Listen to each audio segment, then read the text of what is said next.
That's good. You're here attending the orientation, and this I also say to our students, you guys are registered. You got your books? You started reading?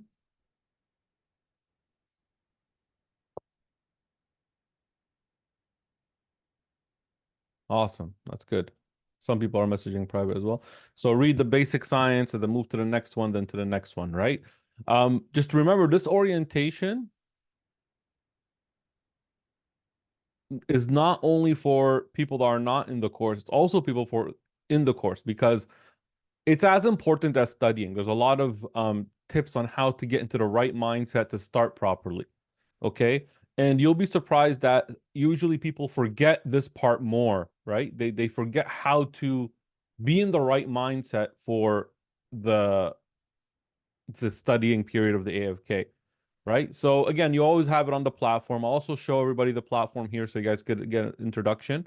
But it's good to just to be on the right in the right mindset for the AFK preparation. Okay. So let's get started. I'll be taking Q&A at the end. Also, if there is any question directly related to the thing I'm speaking about, you could ask, but if there's something not related to it directly and you kind of have it's like off topic, just save that, please, if you can. And preferably if you could save the question to the end, we'll get to it to the end in the Q&A. All right, so let me start sharing my screen here. And let's go to, there you go. Can you guys see my slides?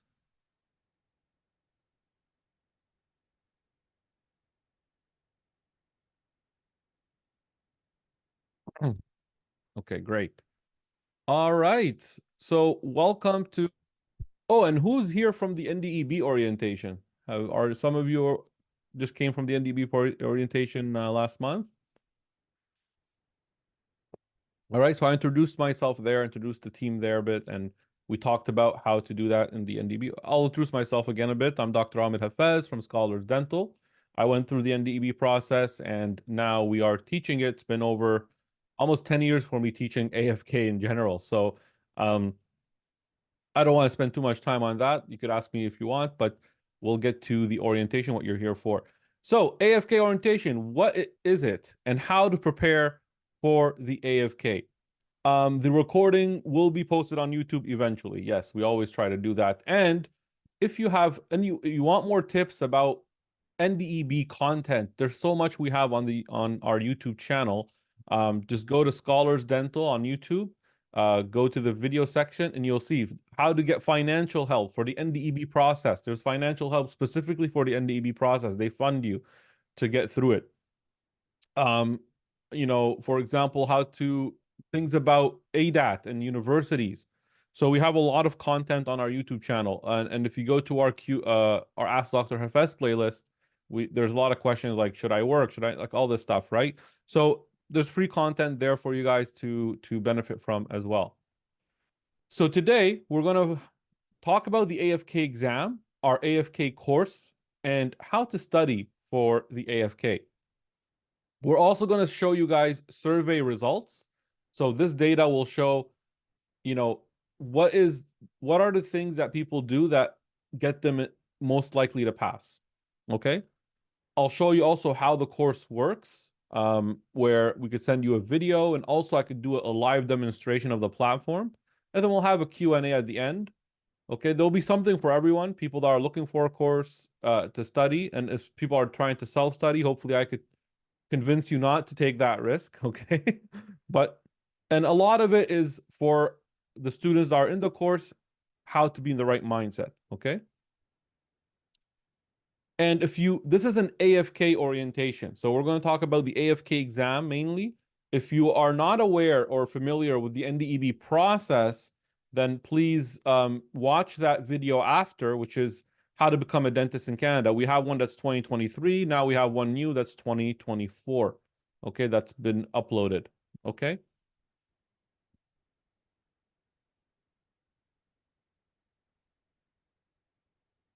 All right.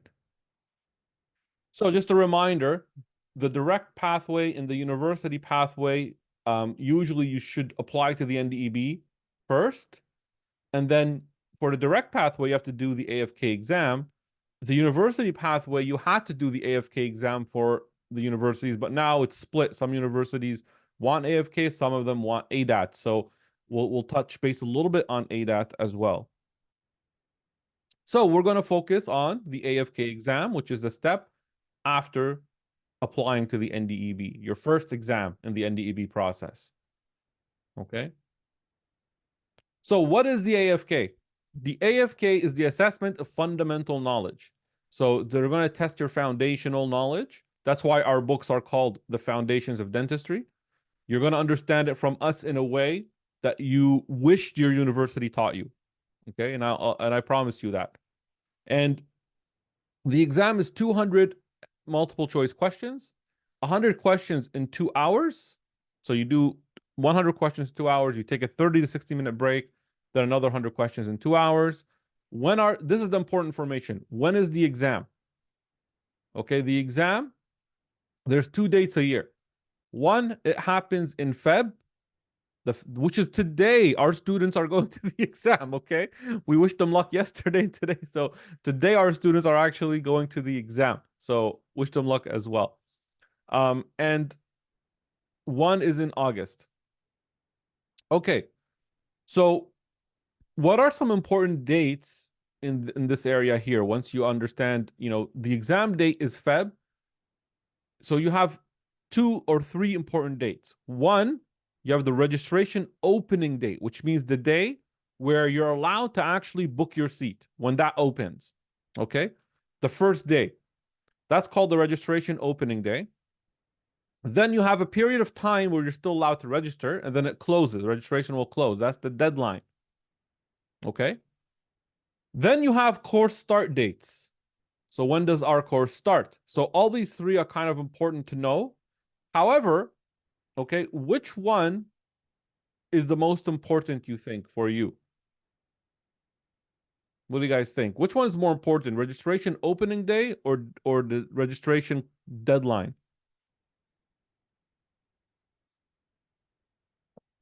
People who have the AFK experience will know, right? So awesome. So it's the opening day, right? So please, that's the date you want to. Why?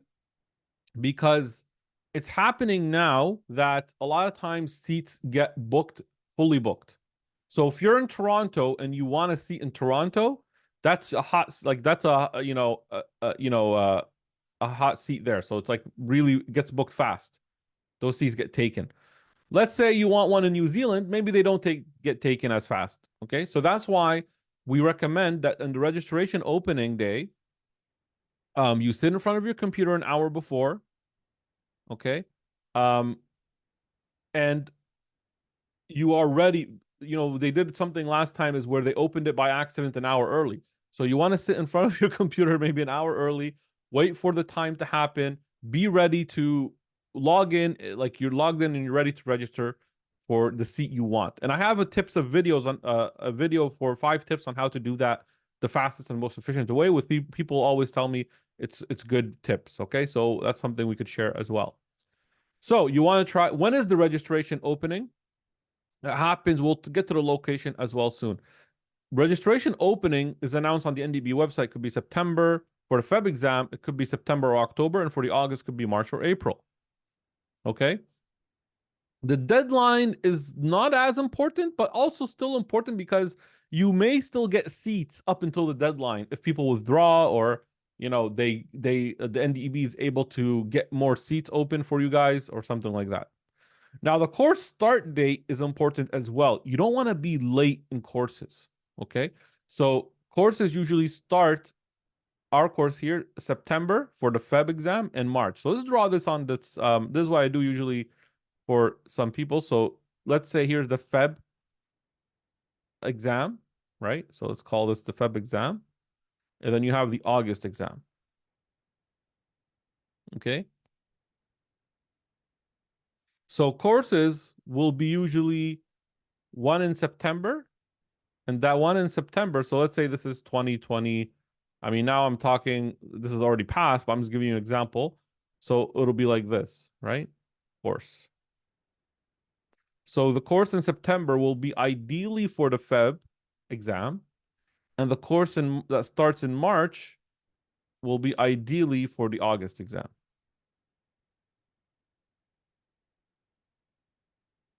Okay? So now here's a question that we get a lot.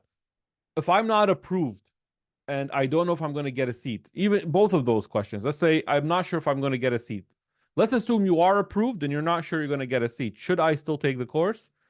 The concept is you take the course for the exam you want, regardless if you're registered for it or not. So, for example, if you want the August 2024 exam, that's what you want, then you should take the March course. Okay? Even before knowing if you get a seat. Every week in the course is valued. You do miss content that you have to make up for moving forward. It's doable, but it's not ideal. We don't recommend that. It's better to start with the course, and then we have a policy that in the first 2 weeks, if you decide, maybe you don't get a seat, which is for like it's actually good for us here because the in the for the AFK exam, the registration opening is in March. So anyone here, even in the course, if you don't get a seat within the first 2 weeks and you want to transfer to the course afterwards, we could do a free transfer in the first 2 weeks of the course. Okay. So we're pretty strict with the policy. So it has to be in the first 2 weeks. After the first 2 weeks, um, you have up to a month, but it's a paid transfer at that point. Okay. But anyway, most people that start the course don't want to transfer because they see how much they're learning. And then they find that there's value in possibly taking the full cycle and then possibly even repeating a cycle if they need to. Okay. So that's another concept. We'll talk about, do you need 6 months or 1 year afterwards? Okay. So this is how the timeline looks. Hopefully that's clear. So then here you'll just have it repeat September 2024 course going for the Feb 2025, right? Exam. Now I'll get to someone's really about locations. It's not location. So we'll talk about that after. I'm not talking about the location. Understand the timeline, which is more important. Okay. Is there a reason you want the location? Are you from a specific area?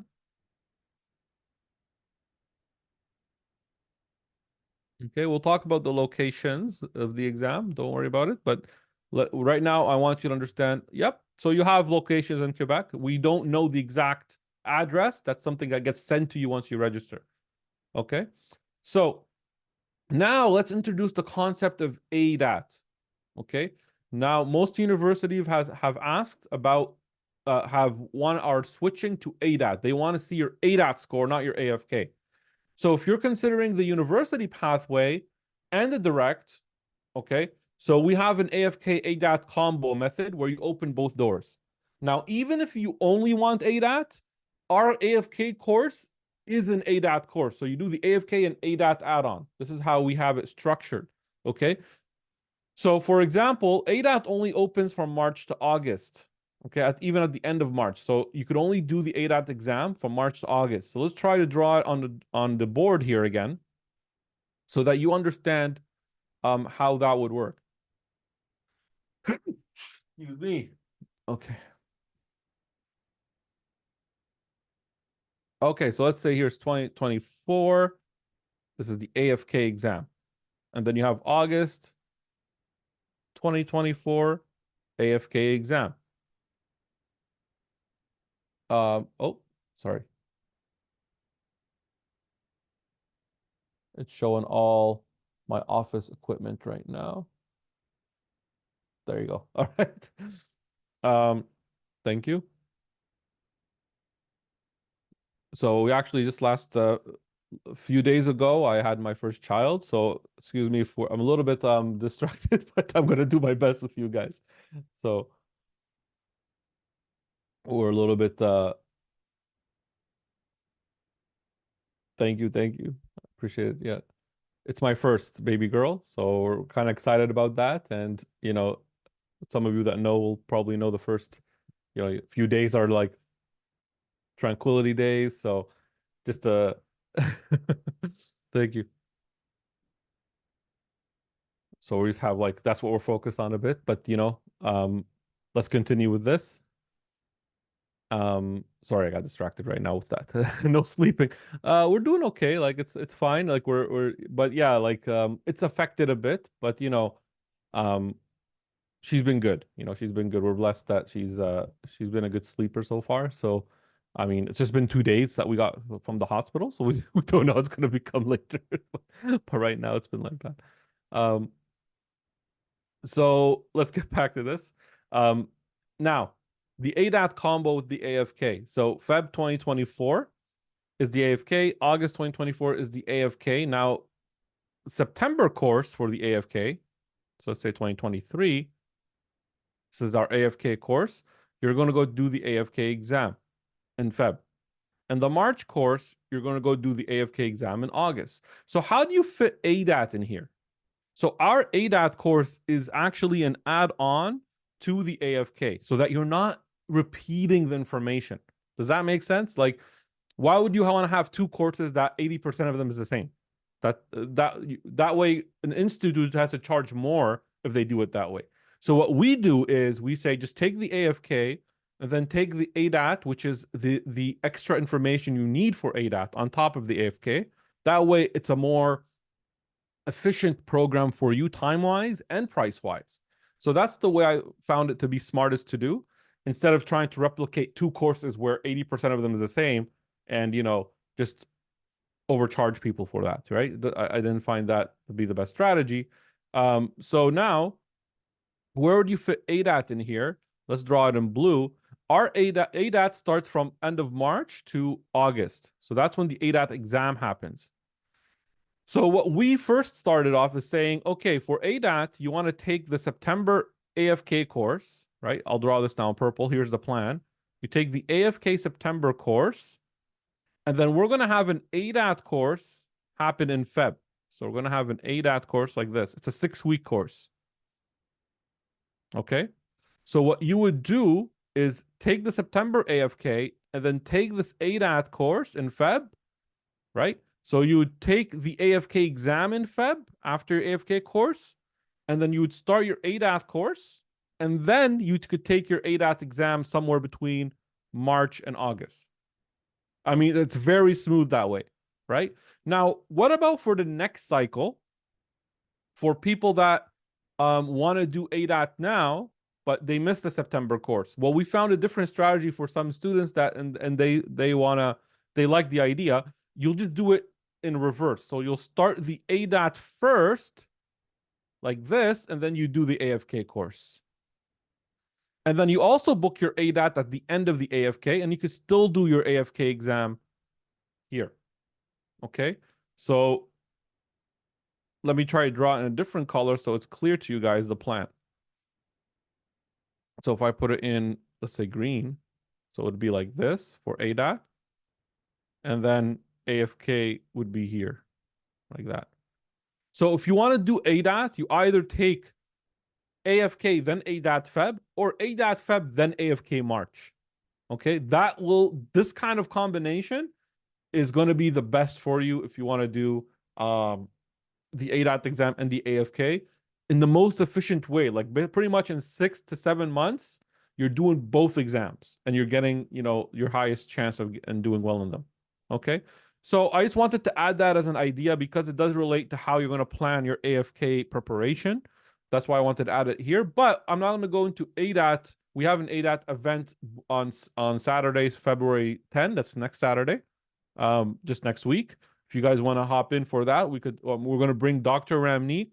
She scored, I think, 600 and above for ADAT.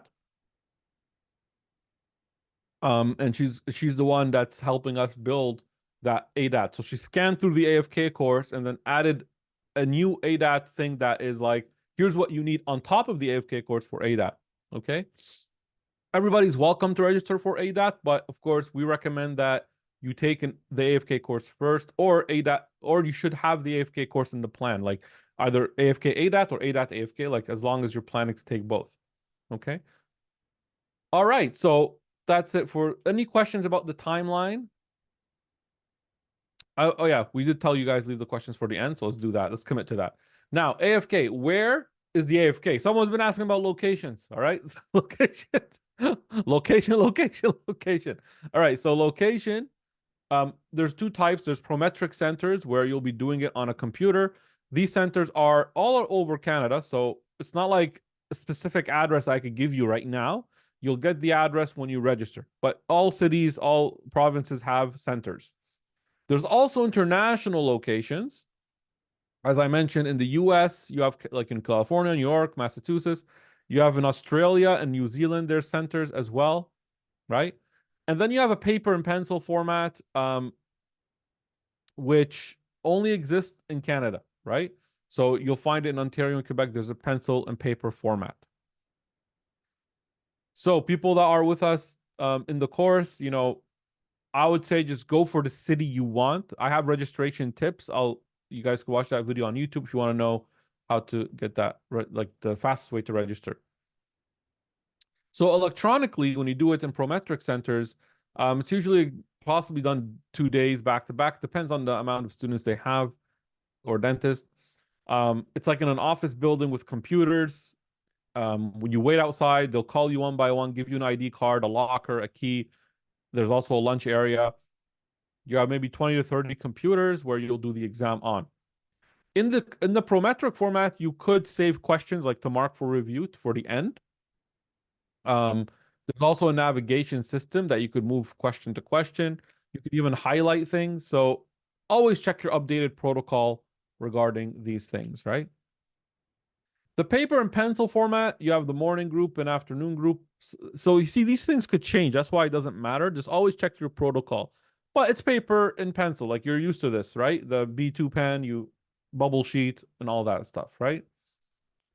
They tell you don't bring anything. The table already has pencils and stuff. So, and that's only in Ontario and Quebec. So pretty much I would say maybe most people want the Prometric. And then if you can't get it, just go for the city you want at the end of the day. Okay, so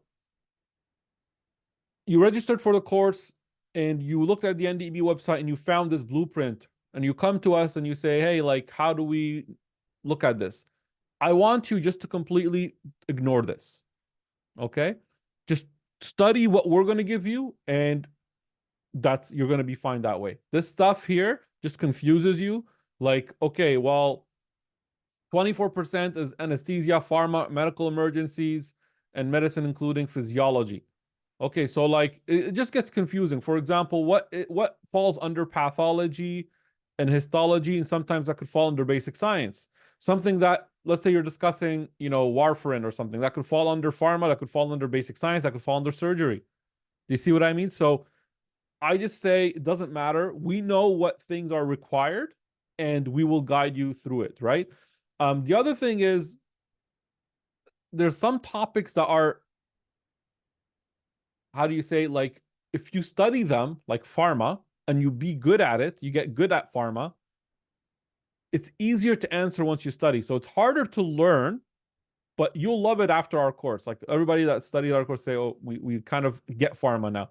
But once you pass that curve and you start to learn pharma, it's easier to answer because it's usually like a one-word answer. And then you get higher marks because a lot of people screw it up that don't take the course. However, something like ortho, you might study it, but then they get you like some sort of subjective question, and then you might not be able to answer. So I want you, don't worry about this. Just forget this and just follow our guide, okay? How we take you through the course. Now, how to prepare. Okay, so dentist in our course, you're taking the course already. We did all the work for you. So you're going to go through a pleasant experience. The other method is trying self-study, which, I hope this face gives you the impression that's so trying self-study. Yes, you could, like what we would recommend if you're not taking the course is try do your own release questions, solve them. They're unorganized though, from the NDEB with no answers. And you could look at some review materials like Dental Decks, MOSB2, and some articles on the NDEB website. Of course, the big difference is having a guide in the course. We're guiding you, right? We're going to organize the questions. We solve them for you. We explain them to you in videos. We have answer keys. We're going to organize the concepts, even from the dental decks. We reviewed that. We're going to explain the articles. All that is taken care of in the course. The reason this face is here, please don't draw on the board. Let's try to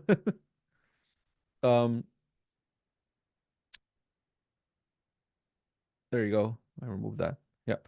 So the reason I have this face like this is when someone tries their self-study, okay, and then end up, let's say, failing their first attempt. Remember, you only have 3 attempts. Okay. My goal is I don't want you to get to your 3rd attempt. I don't even want you to get there. So if you fail your first attempt, right, and then you come to us, it's already stressful for you, right? Because now you're on your 2nd attempt. Now, if someone comes to us on their first attempt, I could tell them, hey, look, you did the course once, go do the exam and take the risk. If you pass, great. If you fail, then you just need more time. Take another cycle or come back for the mock and review package and then go for the exam. You just needed more time. I could feel like they will pass on the 2nd attempt for sure. But if you come to us on your 2nd attempt for the first time, that's where it gets a little bit like difficult, because I would say, okay, don't take the risk. You have to make sure you score high on the evaluation test. This is why just don't risk your attempts, okay? And try to just go and take the course, okay? Percentage of passing from the first time, I'll get to that. I have studies, we'll show you, but it's above 80%, okay? So here are some questions if you're not aware of how the AFK works and you're brand new to it. Here are the questions that you could get. This is an easy one. Lichen planus occurs most frequently on, we know the buccal mucosa. And there's also the other style of repeated questions like this, right? Root caries risk in adults is.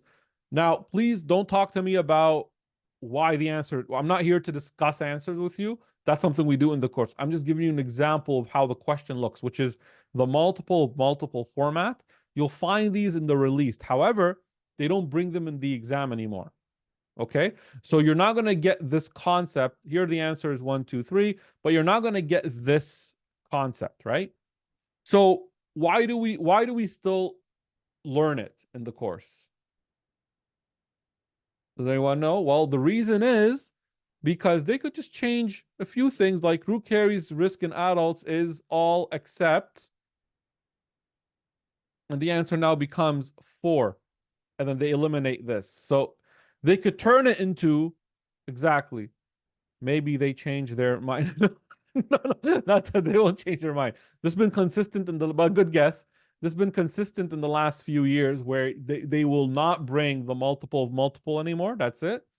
But they could easily turn it into a concept that is like this, right? They could modify it, and then turn it into like a normal question. Does that make sense?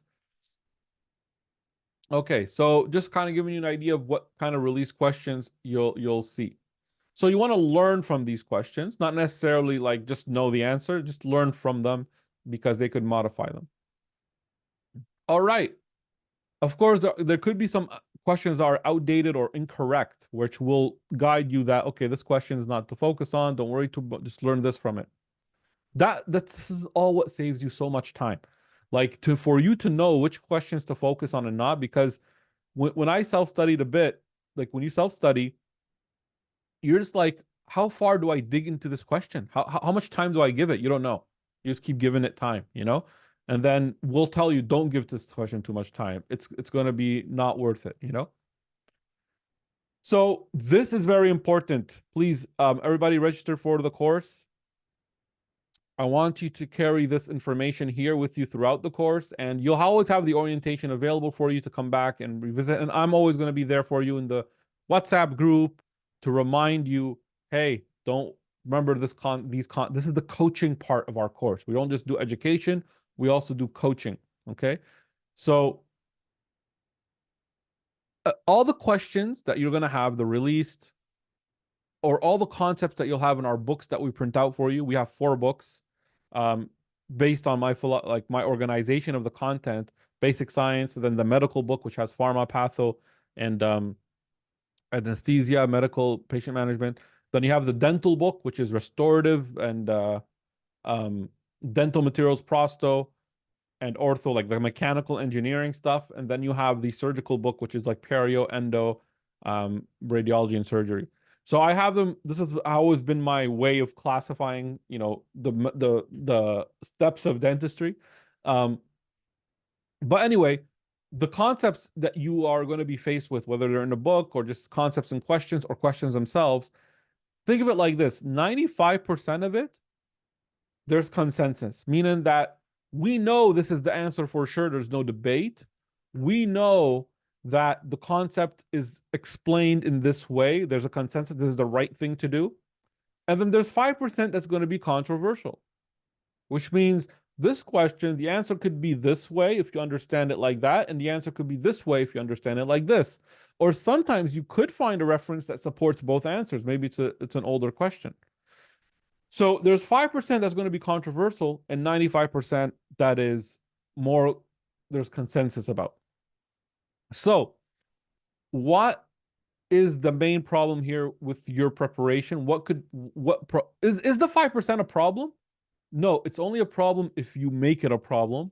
And if a student or a dentist or a candidate is focusing 95% of their time on the 5%, and 5% of their time or brain and effort on the 95, that's where the problem is. And that's one of the most common mistakes people fall in when they're not in a course, or even when they're in a course that's not our course, because we recognize this. Do you see? Like sometimes people may go to another course and then they just don't recognize this flaw in candidates. We focus on this, right? So why does this happen? It's because as a dentist, you're someone that is a high achiever, right?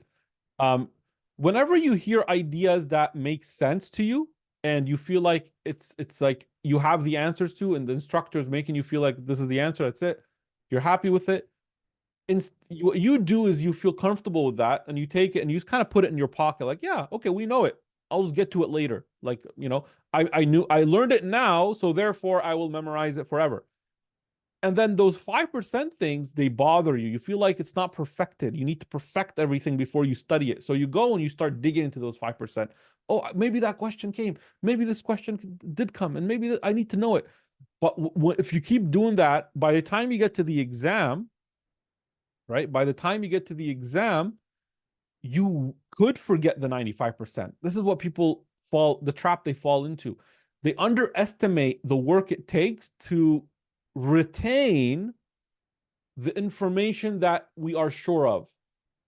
Just because you understood it once and you are confident about the concept doesn't mean you're going to remember it for the exam. So this is the main mistakes people make when they prepare for the AFK. You will not get all the 5% come together in one exam. It just doesn't happen. Those are messed up. Sometimes they're old questions, messed up questions. They need to be reviewed. They don't show up anymore. Okay. So what we tell, of course, is focus your efforts on that stuff that is simple, that is known, that we do know for sure. Don't underestimate memory. Don't underestimate how much you could forget those things. So you want to keep reviewing them, keeping them fresh. Go to the exam that you have that 90% guaranteed, and not trying to solve the 5% on your whole time. Okay. Is this concept clear?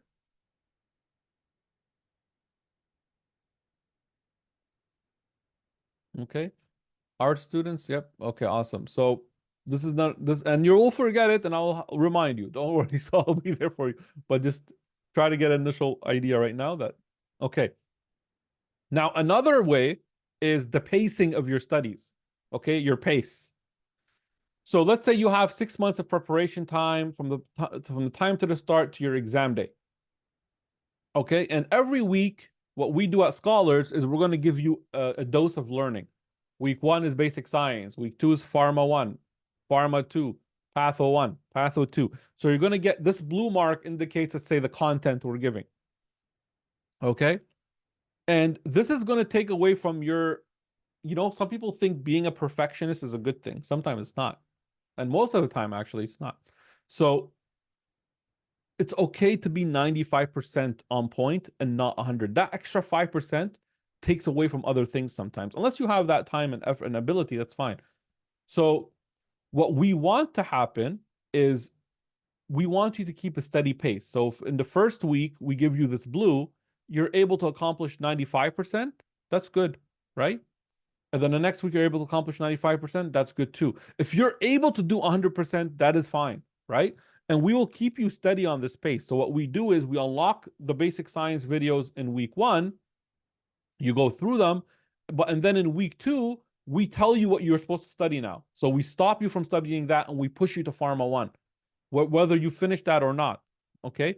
The reason is you don't want to slack like this, where you're putting the majority of your effort in the beginning trying to cover 100% of everything, but all of a sudden, if you keep doing that, by the end of the course, you won't cover enough of the blue content.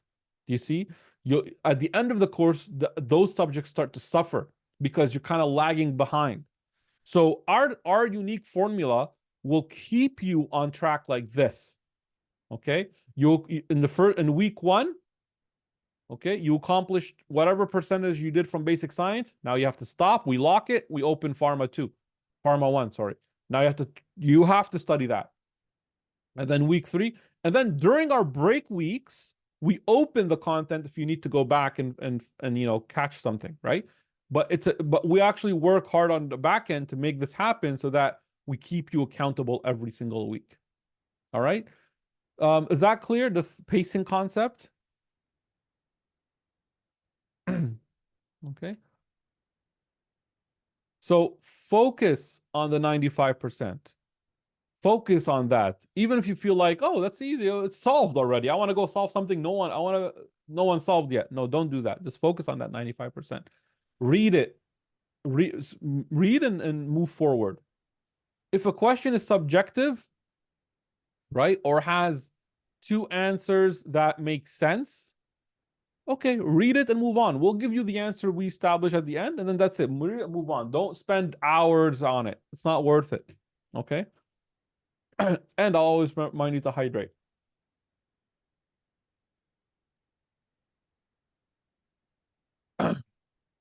We will also help you through this during the course as well. Okay. All right. So I moved this section here. I usually teach it later, but I feel like it fits here a little bit more. So, because we're on this topic, let's just kind of like hone down on it a bit. I invented this kind of circle concept here, in the attempt of trying to visualize this idea I said, right? So imagine all the knowledge of dentistry is like this, okay? So you have this piece of the pie is restorative, you could see, right? This is all of restorative knowledge. This is all of pharmacology knowledge. This is all of infection control. Imagine dentistry is like this. This is all of the knowledge. Now, this green part is what you need to know as a general dentist. How many people say that we need at least 1 year of preparation? Could you please share your insights? I will do that for sure. I actually have a whole slide on that. Are you okay to wait for it? And we'll get to it, and you'll see I have a few answers about that, okay? So just to understand this concept, the green circle is that piece of knowledge from each part you need to know to pass the exam, right? Imagine a specialist in endo, let's say, knows like 90% of all the knowledge. Let's just say that's some amazing endodontist, right? Let's say they know 90% of the knowledge, right? You don't need to know all of that to pass. You need to know the green circle, the foundational part. That's what they kind of keep repeating the questions from, right? So I will always keep referring you back. Focus on the green circle. Don't dig too deep in certain things. Okay, now that's what we're studying. So the whole circle is the knowledge. The green circle is what we want to focus on. Then you have where do questions in the AFK come from? And the questions could come like this. So the star is where the questions come from. Okay. Now, that means majority of the questions are coming from the green circle. So if you get those correct, you'll pass the exam, right? You should be able to pass the exam if you get those correct. And yes, there will be a few questions coming from the deeper end of some topics, like maybe a very difficult anesthesia, very difficult dental materials, very difficult restorative, very difficult radiology, like that. But those questions, if you get them wrong, usually they shouldn't cause you to fail because most people get them wrong. The problem people have when they leave the exam is they think those questions cause them to fail.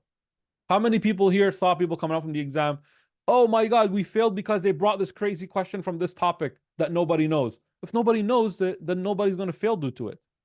Does that make sense? I'll guarantee you they screwed up an easy question in the green circle. That's why they failed. I'm 100% sure of that. They screwed up an easy question in some sort of antibiotic dose that everybody knows. They screwed that up, but they blamed the difficult ones because, we always want to find something to blame to justify it, right? So that's the psychology. Now, why am I drawing this for you? Okay, so here's how one exam came. Well, another mistake people make, especially experienced people in the exam, they go out and they're like, oh my God, they brought this crazy question in radiology. I need to go read White and Farrow now. I have to read the whole book of White and Farrow because they are bringing questions in radiology in the deeper side of it. So I have to go read that. I have to go read also Phillips dental materials because, they're bringing all these. That's what I'm going to focus on because the exam is focusing on that. Well, what happens? The next exam, the star looks like this. It flips, right? So now maybe you got a deeper thing from anatomy. Maybe now it's periodontics, infection control, pathology, ortho, but the green area is going to be the same.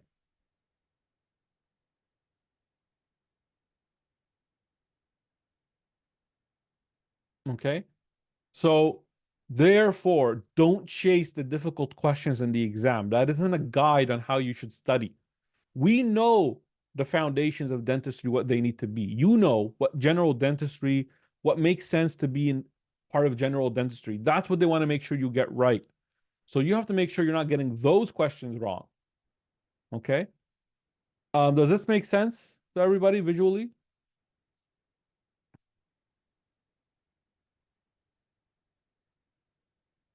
Okay, so that's two traps now that you don't want to fall in. So one thing is don't listen to other people's experiences. Okay, they'll tell you, they'll mislead you. Oh, the exam is like this, and the exam this came, so focus on that, and they might even remember it wrong, and then they just confuse you. Okay, we verify things, we make sure we have the best, we tweak it so it makes sense.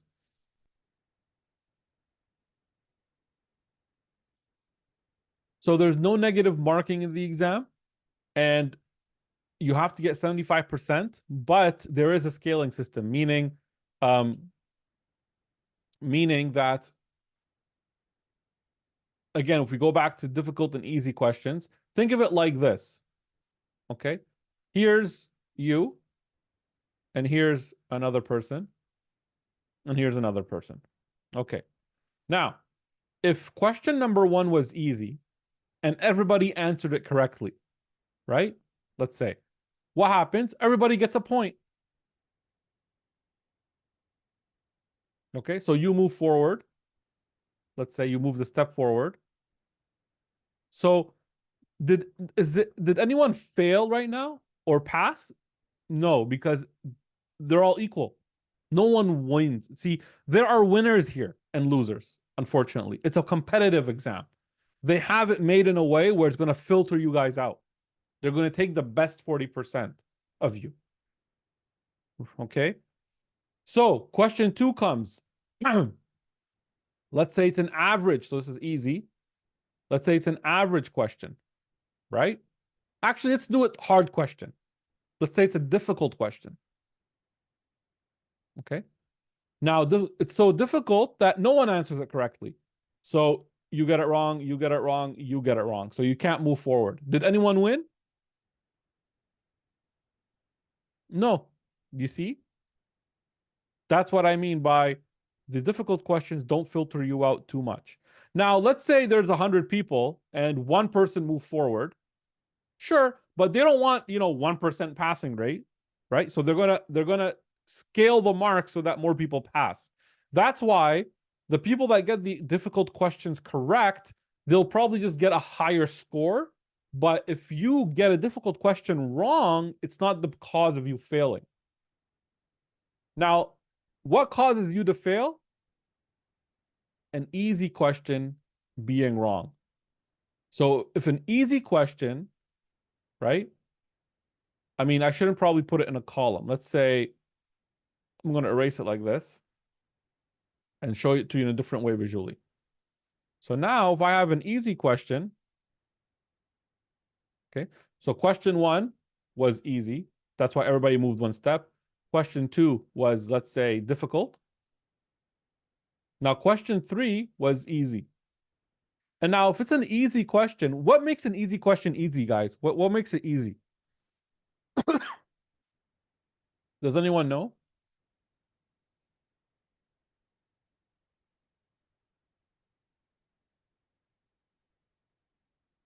No? So what makes an easy question easy? Yes, you got it. The last one is that everybody answered it correctly. So if everybody answered a question correctly, then it's classified as easy. It's not the other way around. It's not like they put the question thinking the person making, oh, I know this, so it's easy. No, it's not like that. It's most people will answer it correctly. So if an easy question is there and most people answer it correctly, so now this person moves forward because they got it right. This person moves forward and they got it right. Most people got it right, so they move forward. But this person got it wrong, so they did not move forward. So now, who's behind? This person is behind, right? So now these people have a higher chance during that exam passing.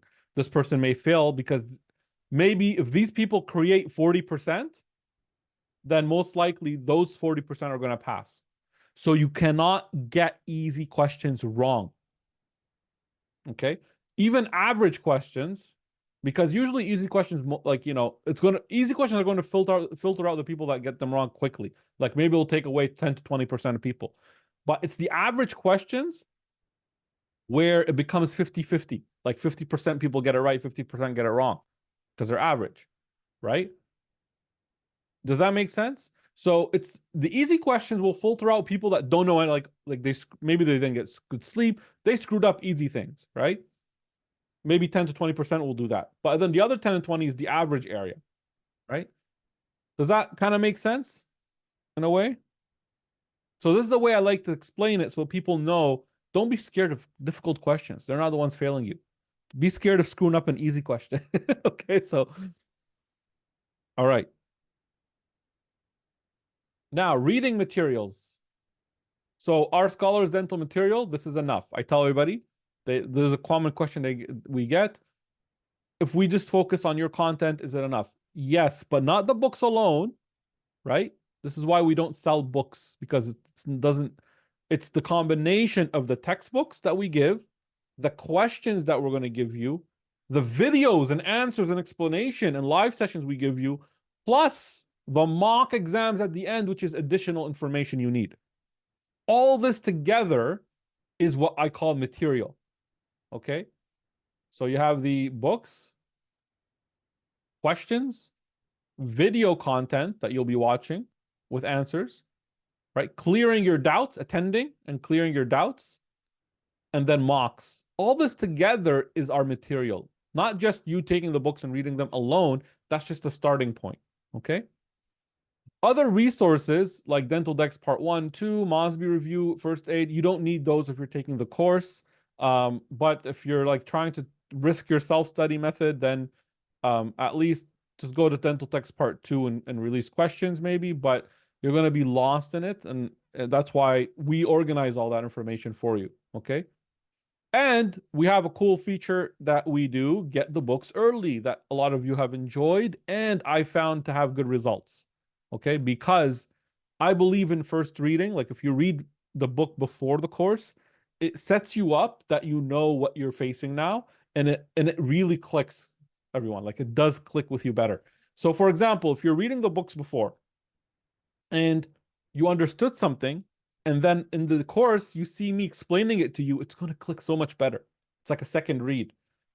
And get this, if you read the books on your own and there's something you didn't understand and you're confused about, that makes me also happy, because now I'm going to get to solve it for you in the course.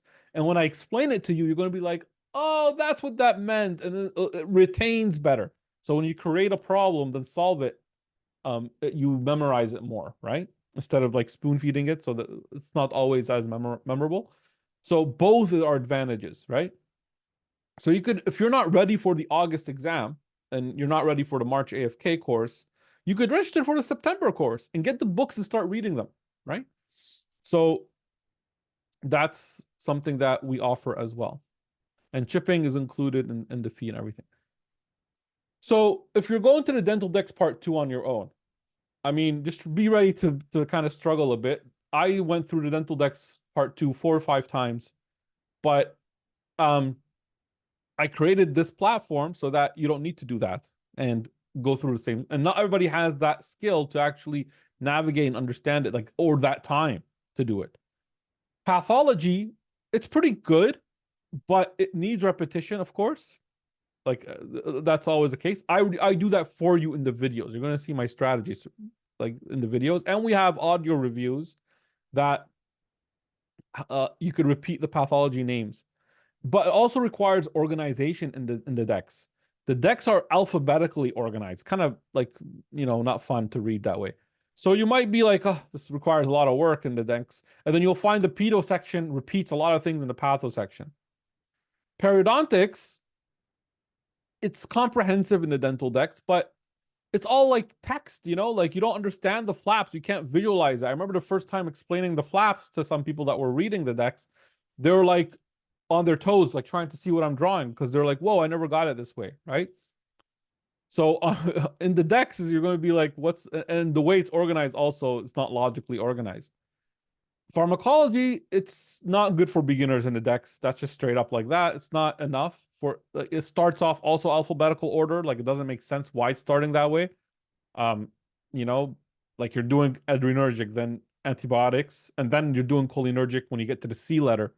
Like, how is that? That's not good, So it's the decks are more of a review if you know the foundation very well. So you're gonna just be knocked out when you see the pharmacology in the decks, okay?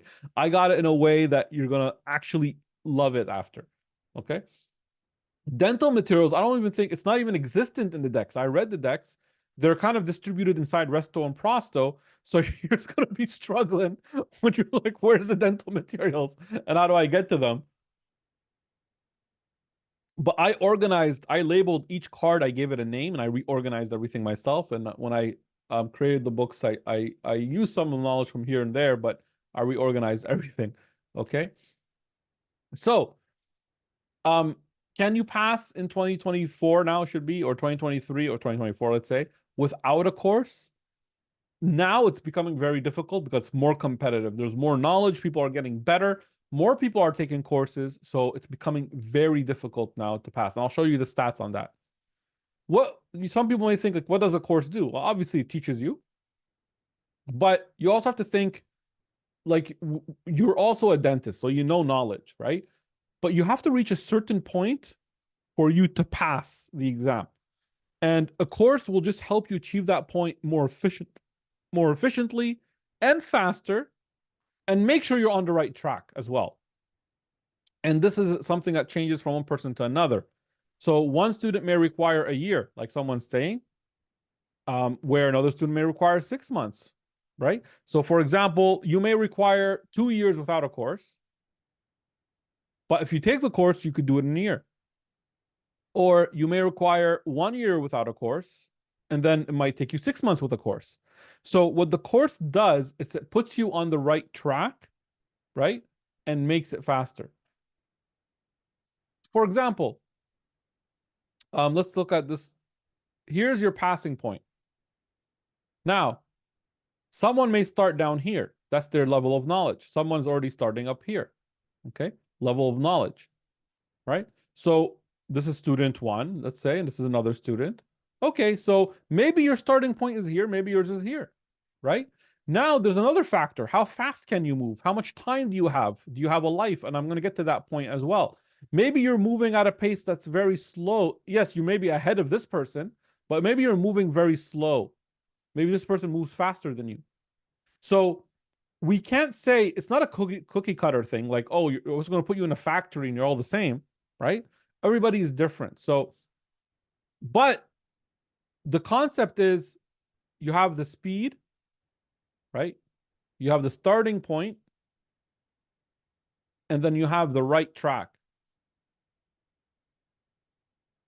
Okay. If you're not in a course, even if you're fast and you have a good starting point, you could be going the other way. You just could be going on the wrong track and you're not knowing it. You see, and which causes waste of time and eventually money for you. So at least you know the course is going to put you on the right track. Now, once we put you on the right track to pass the exam, this is where you got to go. Whatever your speed is and whatever your starting point is, we're going to escalate. We're going to make that go better for you, a lot better. Okay. Hopefully that's clear on what courses actually do. And because if you're, let's say you are on your own, you're studying on your own, but you are on the right track, it's just going to take you a long time to get there. And I'll show you how that's costing you a lot of money in the long run. Okay. So do you need a year? Do you need 2 years? Do you need 6 months? As I say in the NDEB orientation, there's a type 1 student and type 2. Okay. So the type 1, I call them is someone that's a fresh grad, just has the recent knowledge. Maybe they don't have, like right now they're single or they have a lot of time and they could study full time. So this means you just have a lot of time. You have the knowledge recently. You don't have any, family life responsibilities right now. And you don't have to work. So you can study full time. Whereas the type 2 would be someone that is, graduated a long time ago, has family life, right? They have family responsibilities and has to work. So that's part-time studier. So you can't say these two could accomplish the same in 6 months. It's just impossible. Doesn't make sense. Unless the type 1 is slacking. If you compare a slacking type 1 to a very achieving type 2, then yes. But if both of them are the same effort, they're putting the same effort, then you can't compare. So this person may take 2 cycles. We tell them that if you have to work full time, do 1 cycle. If it's your first attempt, take the risk and take the exam. Try. If it works, great. If it doesn't, expect to do a 2nd cycle. Then go for your 2nd attempt. And then you should pass then. Okay? Like that is where we find that's the formula of a plan A and plan B for these type 2 students. The type 1, a lot of times they pass in 6 months if they put the right effort on their first attempt. Okay. Now, where are you? You could be somewhere in between. You could be, maybe you're a fresh grad, but you have a family and you still have to work part-time. Maybe you're a fresh grad single, but you have to work. So there's somewhere in between. And the best formula is you take a cycle, your first attempt, take the exam. It works great. It doesn't, take a 2nd cycle, then take the exam. That's it. That formula will give you the best of everything. You have the chance to pass in 6 months so that you save yourself 6 months and you could get into dentistry faster, but you're increasing your chances of passing your 2nd attempt in case you need it. Does that make sense? Everybody's clear on this? So I want to move on to the next part.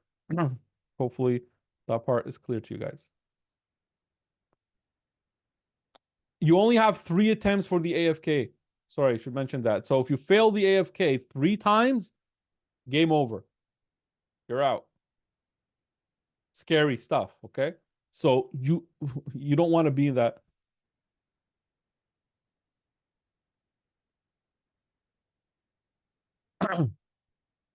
So the cost of the cycle is, well, that's going to change year to year. So the first cycle, when you take just know that when you take the first cycle, like when you take your the AFK course with us, you're going to pay full amount, which is around 6,000 plus tax.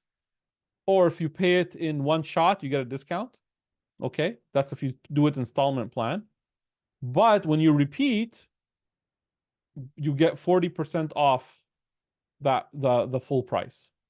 Okay, so in total, and if you add on the ADAT, so it depends on if you're doing installments versus full one-time payment, right? So if you do a one-time payment, right now the one-time payment is 5,500 plus tax. Okay. If you fail the 3 attempts, you could still take the ADAT, correct? ADAT is not linked to the NDEB.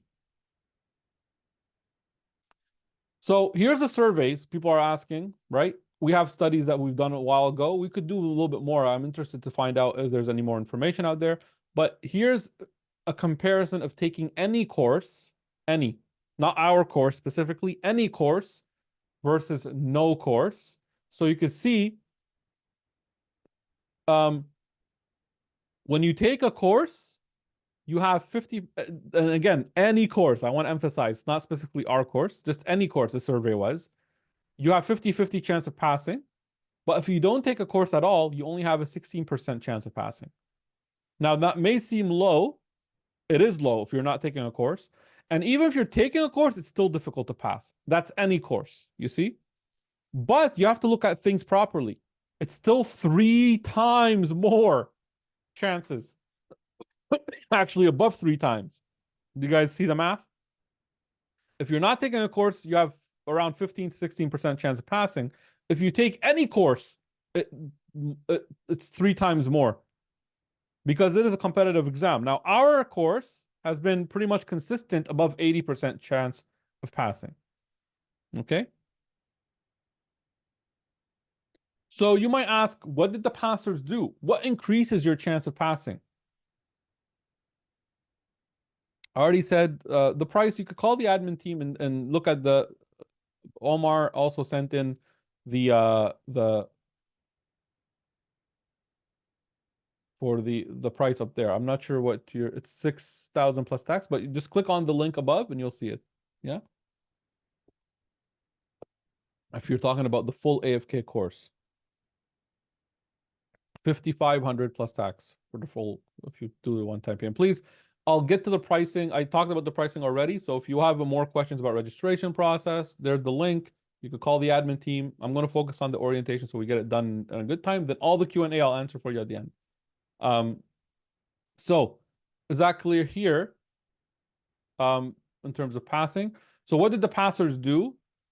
So here we looked at what passers did. We took a survey and most of the people that passed took a full course. So 80% took a full course. Even mocks and crash courses or no courses, they're not that great. And most of them studied 6 to 12 months. So that's why that is the reason we encourage early books and registration, because it increases your time of passing, of your studying time, right? So your preparation time above 6 months, if you get the book early, increases that time. So you're adding it to your course time, right? So here's other surveys. So we're showing you like if you only take mocks only with some courses, 25% passing. If you take crash course, 33. It's just not good enough. I just say that's why we don't offer that. We just offer a full comprehensive course to increase your chance. But this is, remember, any course. Our course specifically was at the 83% level. Okay. How long to prepare? We said most people that pass were between, like, the best rates come with the 6 to 12 month. Okay. Here's what we do at the end of our course. So we do a bunch of evaluation tests. This is different than the mocks. So we have mocks, then we have evaluation tests. So the evaluation test, we have about 4 to 5. We might make it just 4 now just to make it simple for people to take. And we calculate your average. So you could see here, everybody that's averaging above 80, you have a high percent of passing, right? These are some anomalies here where this person, I'm not sure, like, some people just have, some unlucky time, like events or something, but most of them above that rate are passing, right? Now, you can see here, some people have a low score. So those people we didn't, like, I put question mark on what if they're recommended or not. But everybody that we put recommended to go, and even they got scored well on ADAT, they passed the IMBDE just using the AFK course. Once you hit below 80% in our evaluation test, you'll see that it's, you have more failures than passers. That's why we do the evaluation test at the end to kind of see where your level is at. So you can see here's the results of our evaluation test. Some people were asking us about our stats. So people that scored above 90 in the average, 90% of them passed. So 20 passed and 2 failed out of the 22.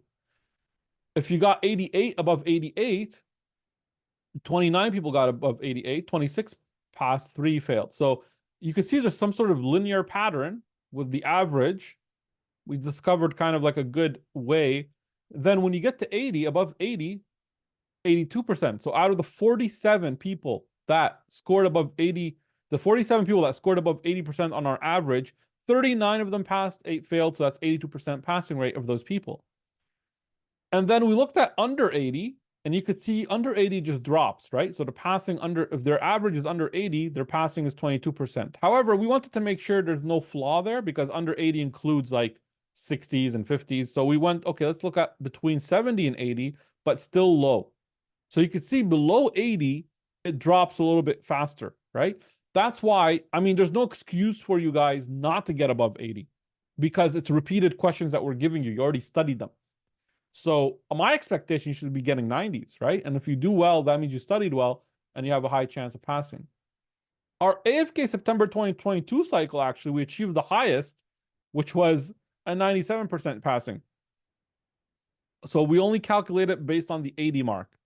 Because if you didn't study our material and you're getting below 80, then you didn't study our material. We gave you it. It's the same questions.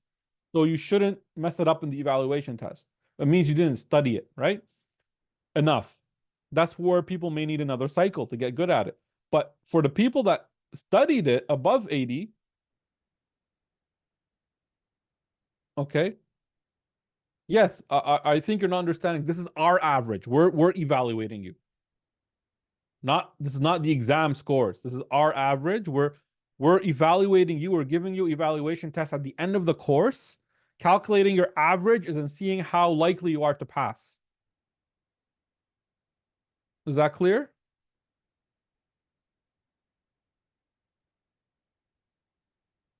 Okay.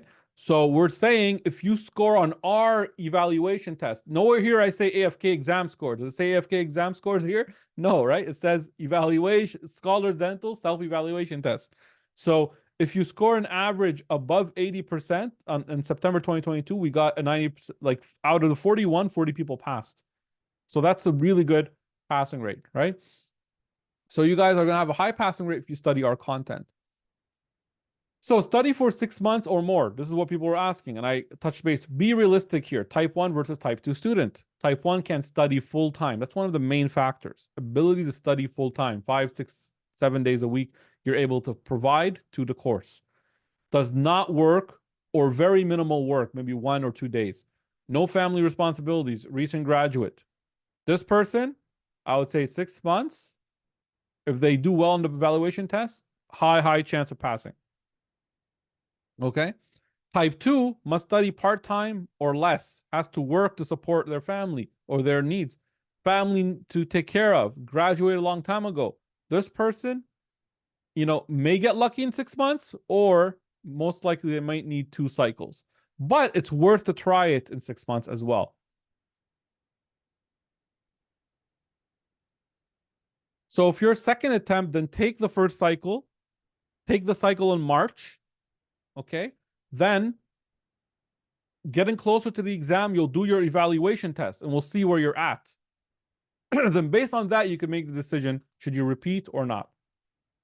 The safer thing, so that you don't get depressed or feel any anxiety towards like failing or not, your second attempt, is probably to take 2 cycles, right? But start with the cycle. Like it starts with taking the first cycle. And then from there, you could figure out if you need another cycle, because you could alter your decision later.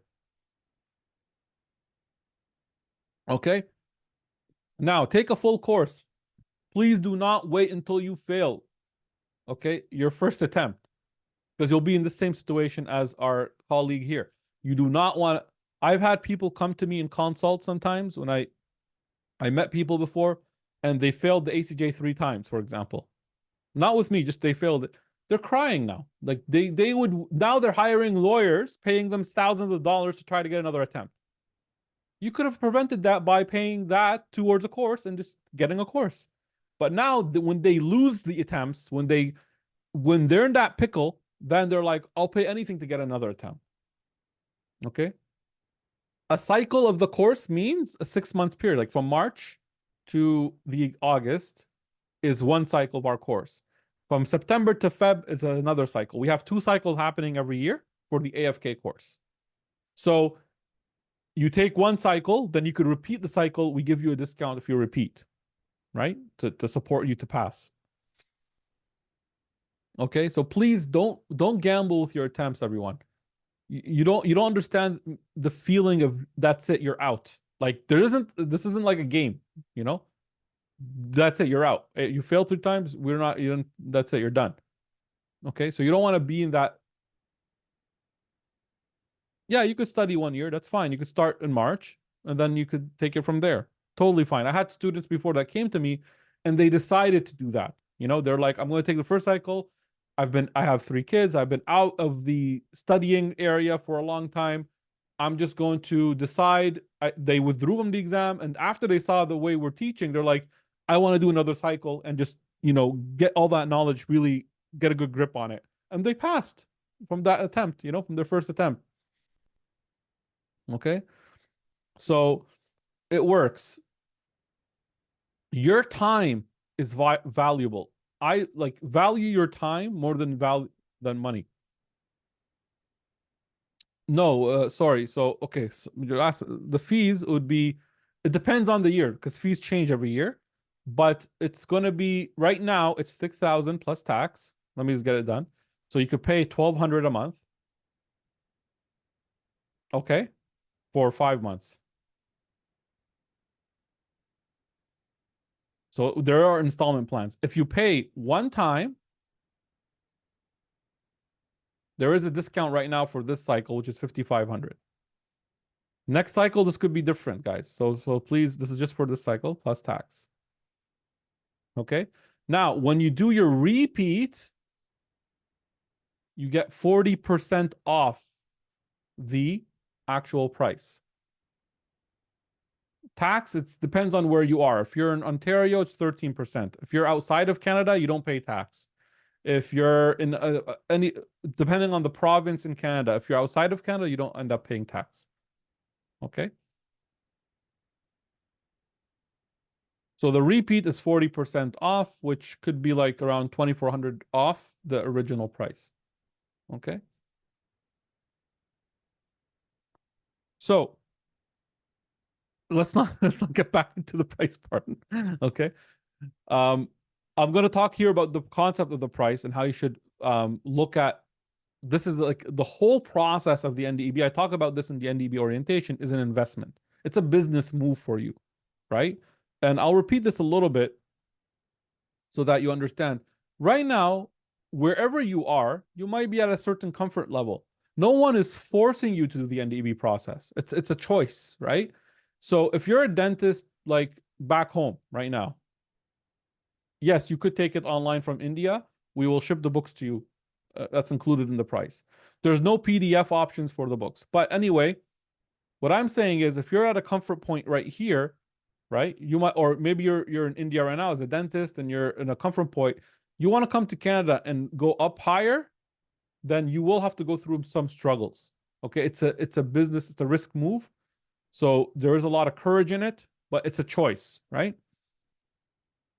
In the US, there's no tax. Please, these are admin. Let's leave the admin. I'm not here to leave those questions for the administrative, please, or at the end. I want to make sure you're getting what you can from me. These are questions the admin team could answer for you. Okay, guys?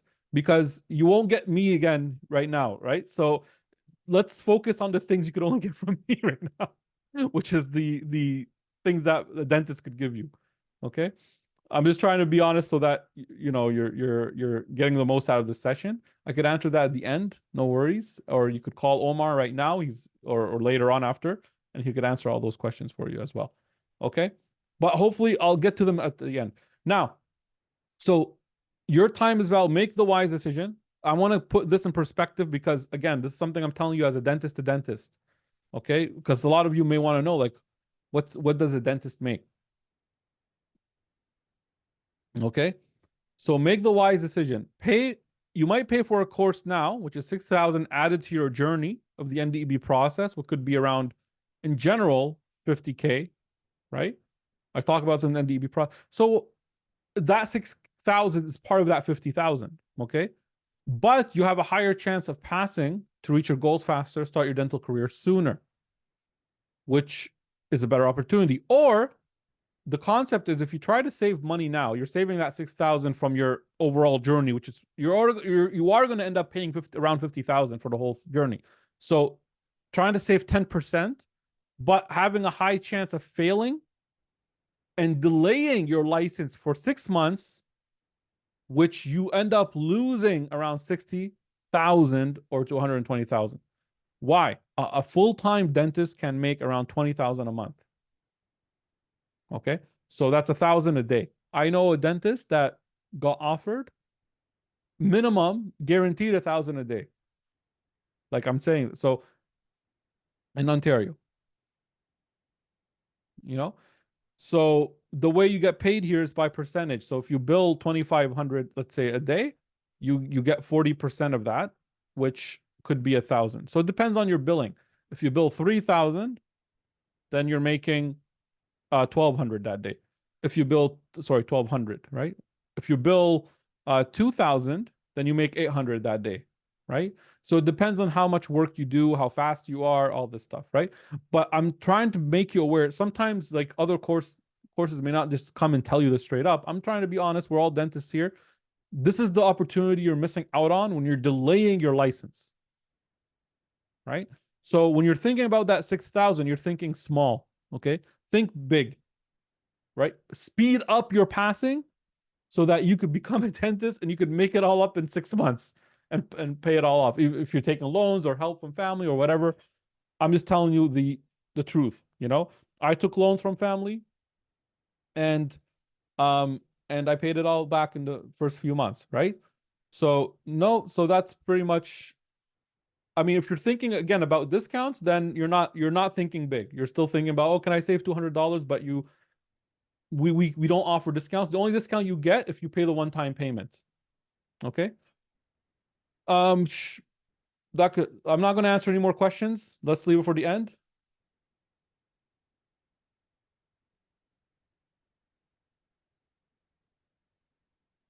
Thank you, Sana. Hopefully that it's just transparency. I want you guys to know what a dentist could do here, right?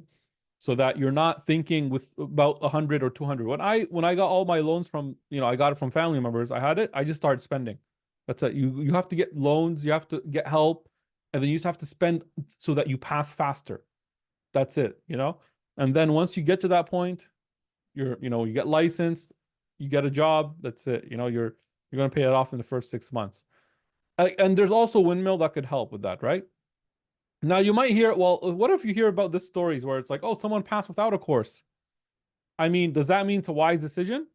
I mean, for me, the way I look at it is if someone jumps off a cliff and doesn't die, right? It doesn't mean we should all do that because, that doesn't mean it's the right thing to do. Okay. People get lucky. People, they might study something, they get lucky. The questions come from the knowledge they know. That's fine. But that isn't the wise move to do. Okay. Now, does the online course work? Our course is mainly online. And is it as good as in class? I can guarantee you that it is better than in class. It's superior than in class. If it's done in the right way, which is the way we do it. We only wanted to do it in the right way. I don't even want to do the course if it's not in the right way. Okay?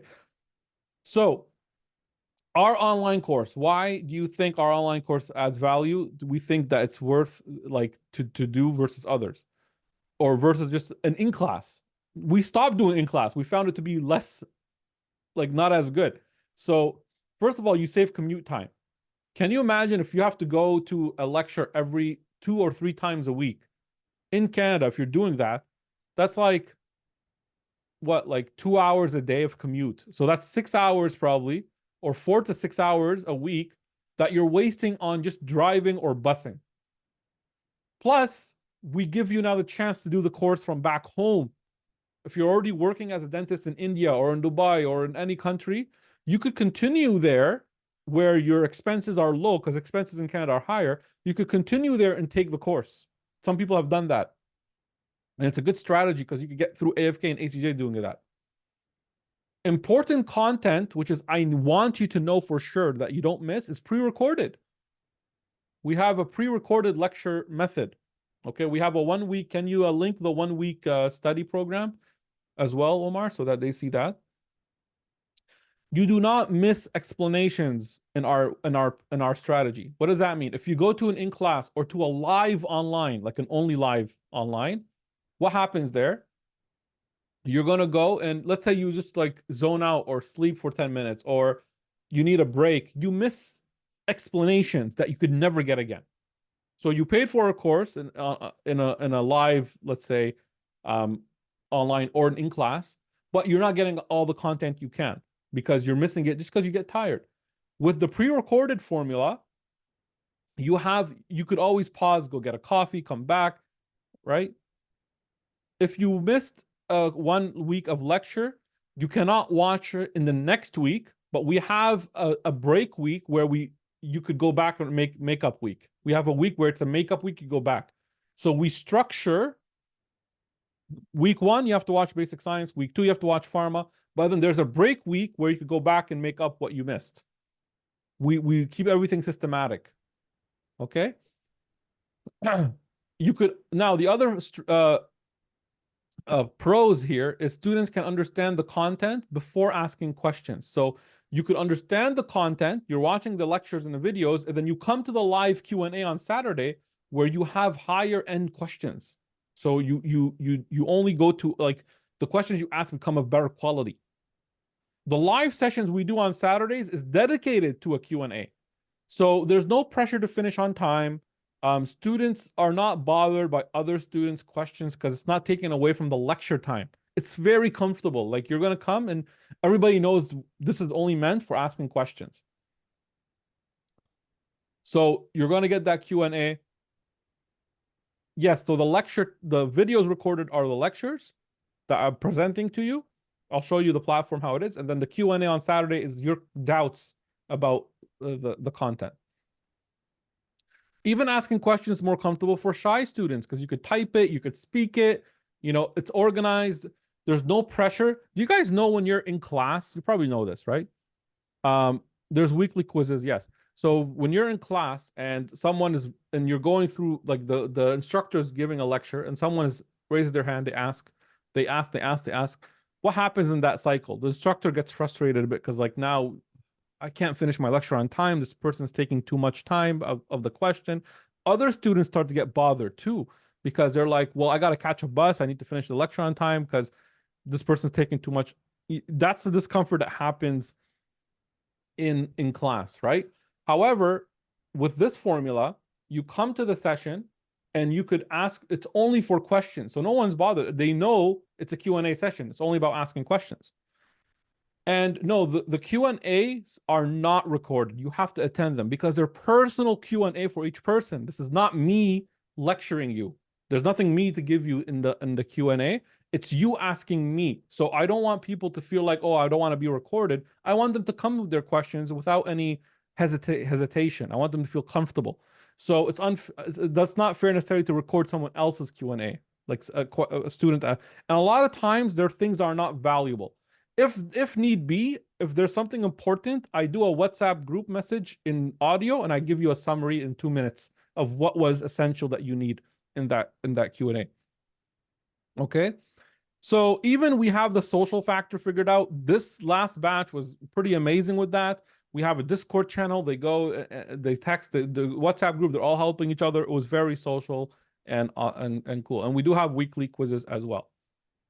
So I'm just trying to let you know the online is a new way of doing, honestly, education. It's the better way in this in many cases, especially in the case like this where it's like a private program for an exam.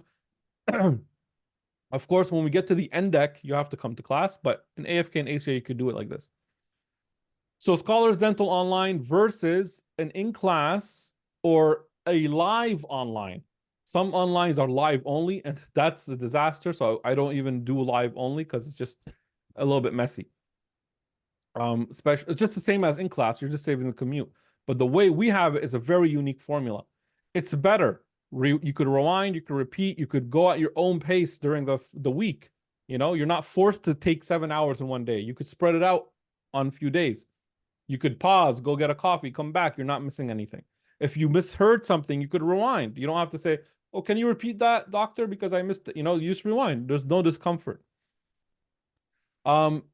Whereas in class, that's obviously worse. Efficiency and productivity, better, because there's no commute time, right? And you could watch things twice if you can in a week. And obviously in class, you can do that. Material, we ship it to you for free.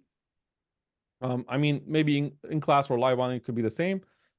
Questions, you're going to develop better questions. It's more comfortable asking the Q&A versus needing to ask in class and having other people be annoyed by your questions during a lecture, right?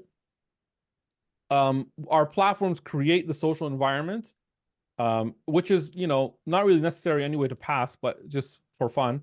And updates, we could even get you updates faster. I could record a video and upload it when I need to. Okay.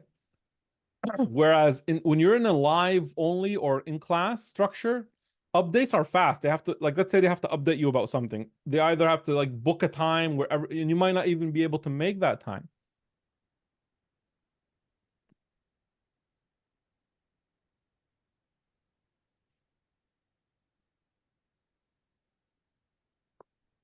Okay.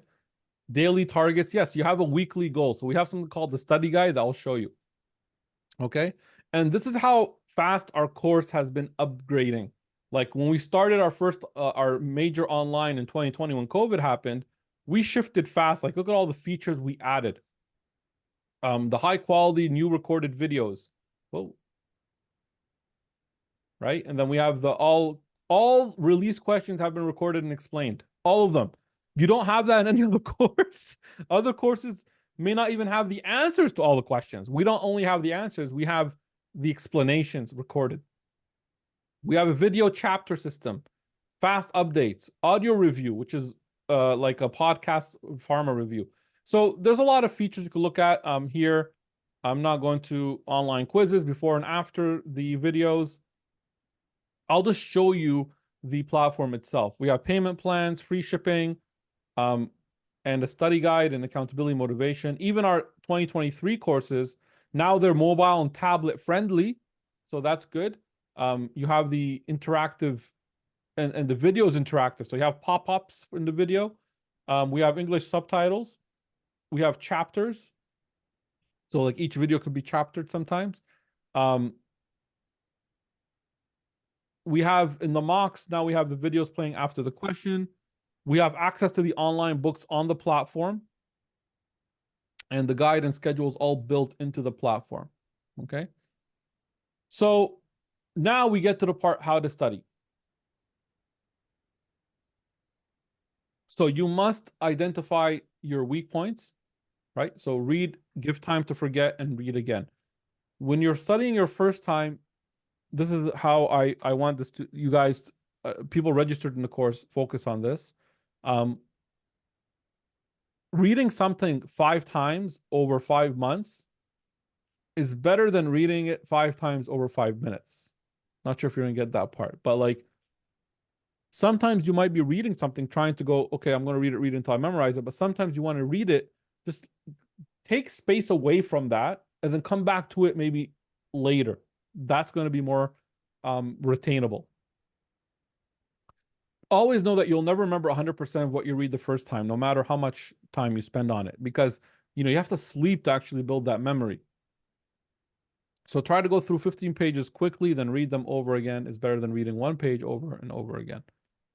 Okay, so creating questions could help as well. So on your first study, when you're first studying something, read and expect to forget. So try to finish your first read as fast as you can. Again, another benefit of getting the books early is to read them on your own quickly. This is like just figuring out what is the material. I don't even count the first read. It has to happen, but it almost doesn't count. Like you're not going to pass on your first read. But you need to get the first read out of the way. It has to happen. So try your best to understand, try to learn, but try to get through it. The second time now, you want to understand a little bit better. So try to find out what information seems new, what seems like you remembered from last time, see where your gaps are. And here you can start creating questions. And then your third time is where you kind of want to test yourself, right?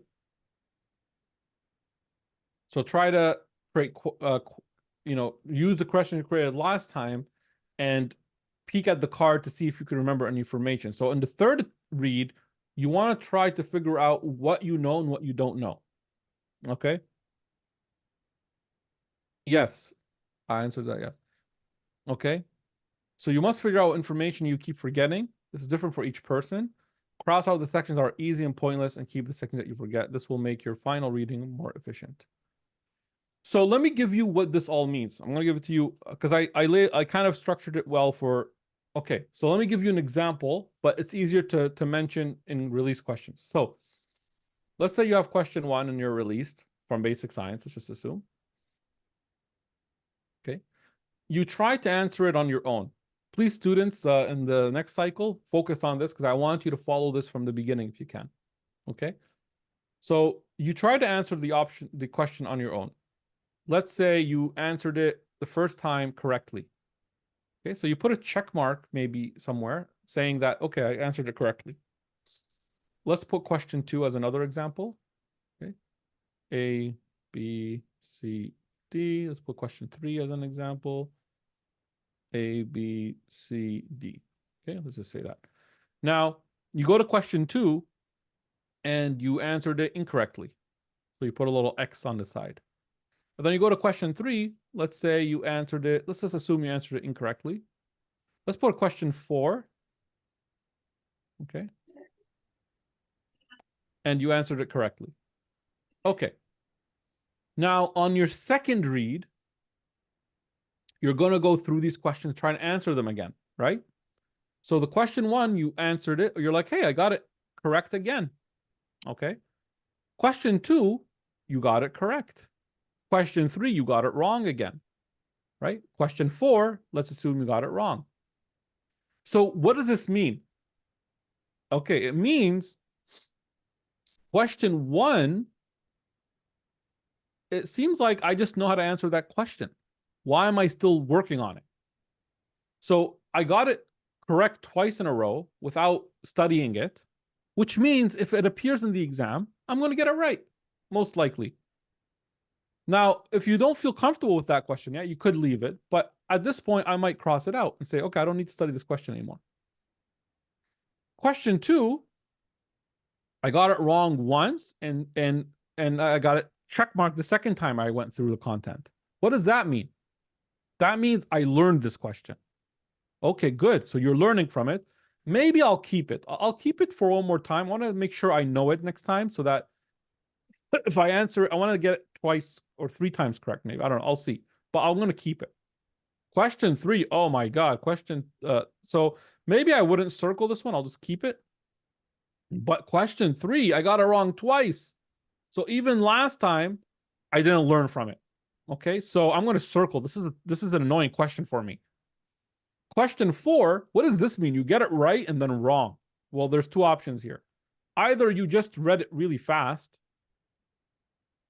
or you learned something incorrect. Like you have a misconception now. Something you knew correctly and became incorrect. So you have to know which one it was, right? This is why you want to go through the questions seriously so that you don't make these kind of read fast mistakes, because it will give you inaccurate information about your data, about your learning. So here you have to decide, like, was it just like a speed mistake, or was it something that actually I have a new misconception? So you'll have to decide, you keep it or cross it out. Okay. But imagine you keep doing this, right? So imagine, like, you have question 5. Okay. And question 5, you got it correct. Question 6, you got it correct. Question 7, you got it, let's say, correct. Imagine over time, there are a lot of questions that could be like that. You'll cross this out. You'll cross this out. You'll cross this out. You could take your final review time from 100% down to 30%. You could save 70% time if you cross out these questions that assuming you're going to know them later. Okay. Does this make sense? The strategy?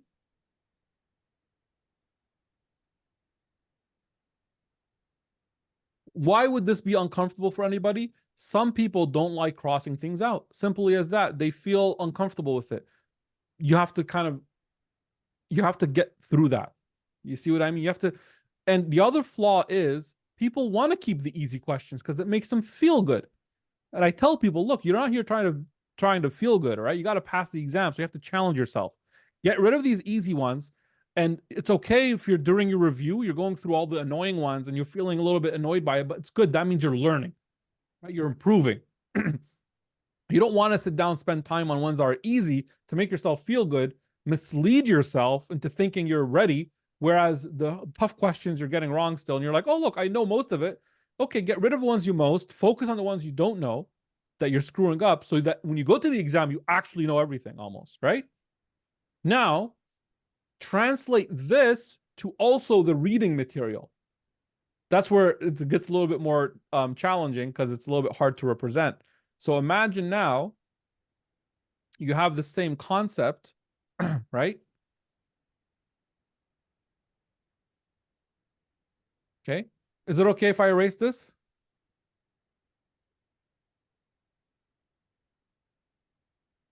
We'll talk about that in the course. We'll talk about which questions could come. Okay, so I'm just gonna erase this. Now imagine it in a book. So you have page 1, and you have paragraph. You have bullet points. Let's say you have paragraph. Okay. You have to apply the same concept. Okay. So you could go, okay, reading this, I find it very easy. So I don't need this anymore. I know this knowledge. How do I verify I know it? You either know, or you could create a question. For example, what is most common, blah, blah, blah, or count 3 whatever signs of this. If you find that you're getting them, you put at the top of the page. If you answer them correctly, you can say, okay, I don't need this anymore because I'll just use the questions up there to review, right? It was quicker.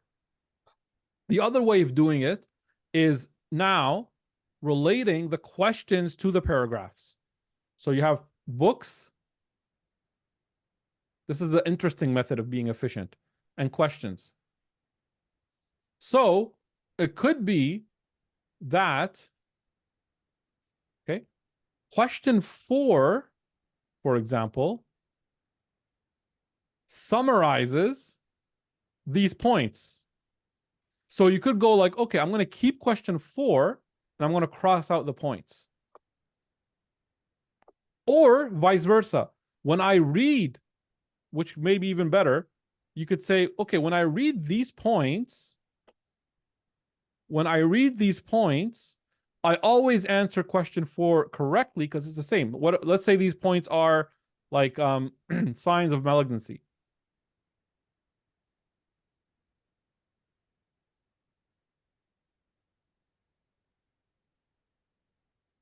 Okay. Let's say it's signs of malignancy, and here's like signs of malignancy except. So you go like, well, when I read this, I'm automatically going to answer this correctly because it's the same question from like direct question from it. So I'm going to cross out this one and just keep this. Do you see the concept, how it could work? So you could link now I deleted it. Sorry, it's a W. So you could link the book and the questions and even make it more efficient. Now you're saying here that you could just highlight no. Sometimes you have to cross out because that gives you a visual block that you shouldn't read it. If you don't cross it out, I guarantee you're gonna read it. You're not gonna be able to pass out on. You're gonna read it. I'll show you now my dental decks. Okay, it's hard to not read it if it's not crossed out. So ruin your material. So what our course will do is we have already organized all the information. We have understood it. We'll teach you how it is. The understanding of it.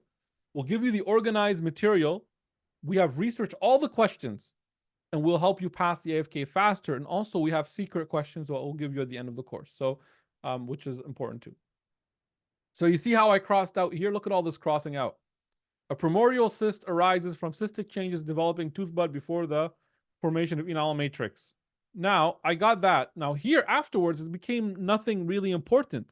Since the primordial cyst arises from a tooth bud, there will be a tooth that's missing in the dental arch, or it could be no tooth missing of the tooth buds from the, like, reading the first sentence, once I got it, from now on, I don't need to read the second, because it's kind of like a follow-up explanation. I don't need it anymore. Then I'm like, oh, this is interesting. A mandibular third and fourth molar regions are the most common locations for a primordial cyst. Fourth molar, I would not have predicted that. Okay, now I learned it. So over time, I kept it just in case, but then it is usually found in children. Okay, I don't care. Between 10, okay, radiographically, the prognosis is well, it's called a cyst, so it's a circular radiolucency.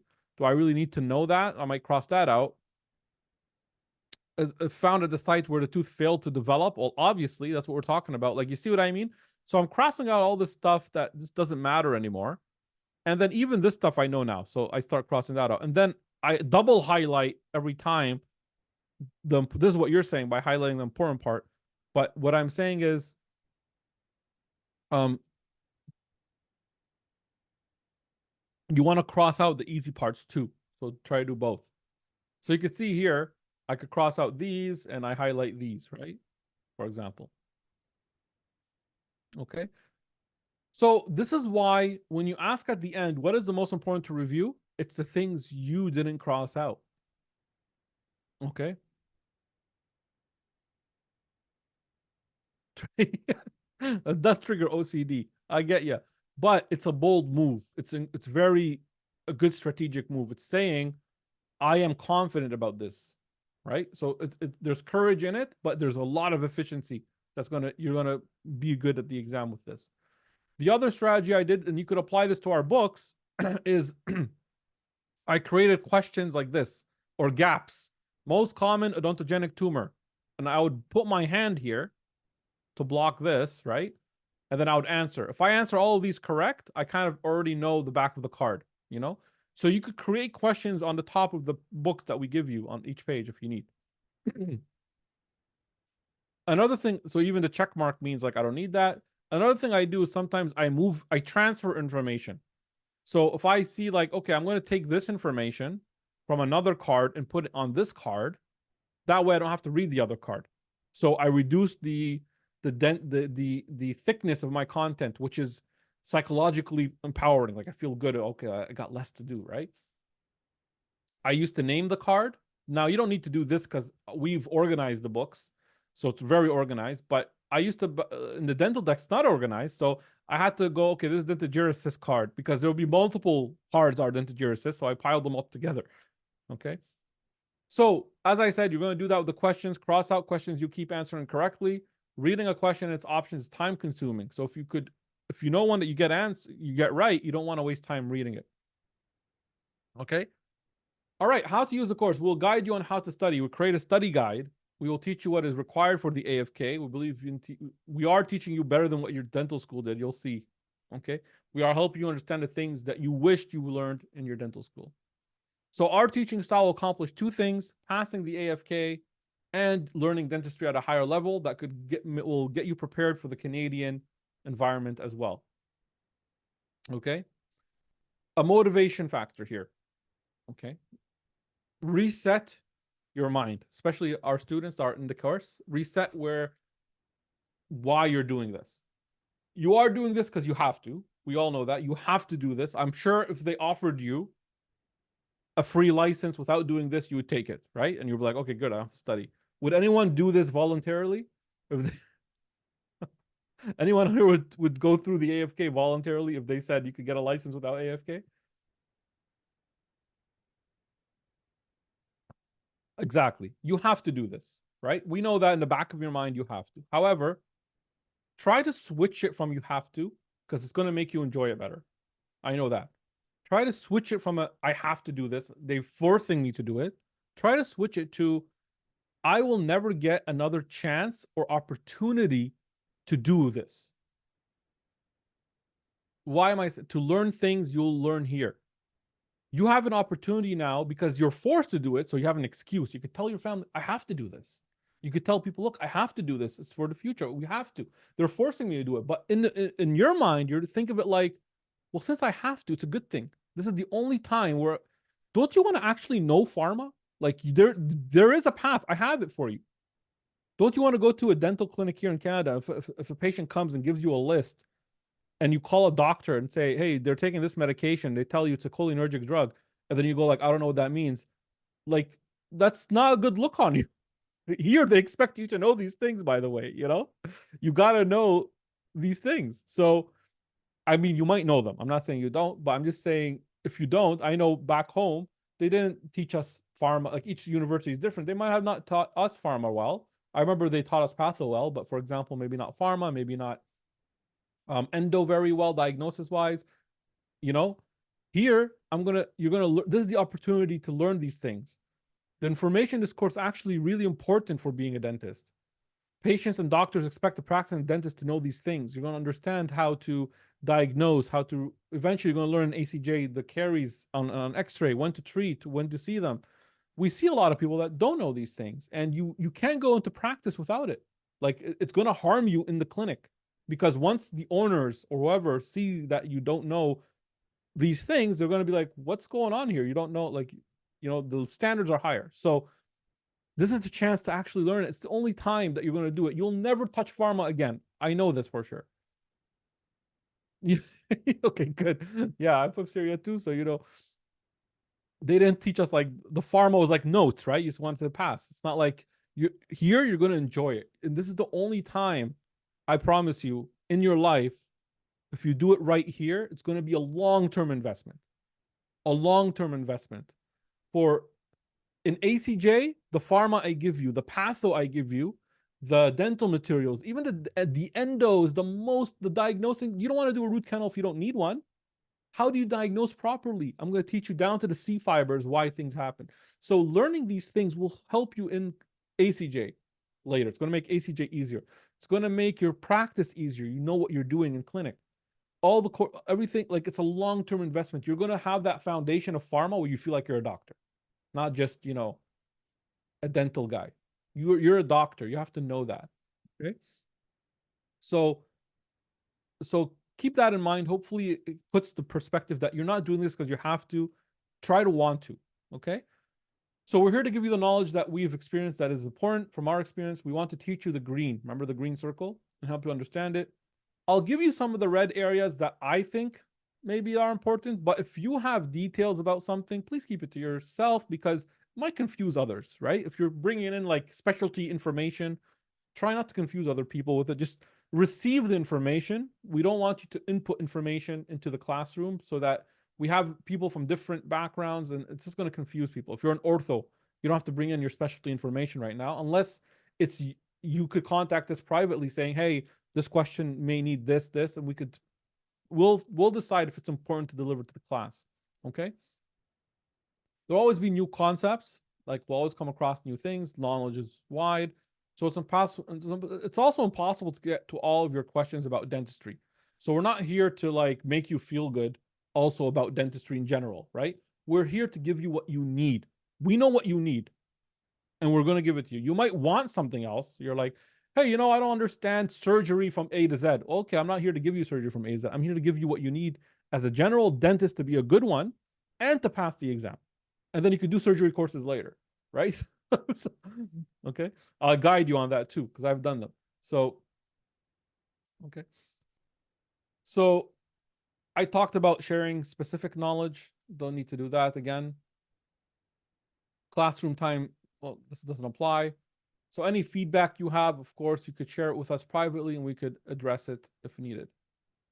Okay, guys, people in the, if you have like feedback about questions or knowledge, You could send us an email or WhatsApp me even privately in the group when we're in the study group and just say, hey, doctor, can you do this? Is this required? Do you need to tell the students about this? And I'll decide if that's something I want to pass on to the students or if it's something I don't want them to know because it might confuse them. Okay. Support each other. Don't neglect yourself. Don't share the content of this course with other people that are not in the course. You're here, you're making the effort. Remember, it's a competitive exam, it's a race. You could lose if you're sharing it outside. Who knows? Maybe those people outside the course are not sharing it with you, other or concept with you. So you're pretty much, you know, giving like helping your competition, right? If you're so help each other here because you're all in one team. And when you pass, then help others. But right now you need to pass. So focus on yourself. You don't owe it to anyone to help them right now. You're the one that needs help. Okay? Now I'm going to get to the part why do people fail? I'm going to give you guys a 5-minute break. 5 minutes, go, if you need to use a washroom, get a drink or something. We'll do a 5-minute break. And I know it's long, but this is a lecture, right? So I'm lecturing also our students in class. It's orientation for them to get started correctly on the AFK course. And we open up for free for people outside the course as well to experience what we have, if they want to see what we're doing. So thank you so much.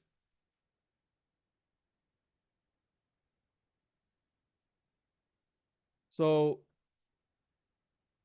Hamina, are you in our course?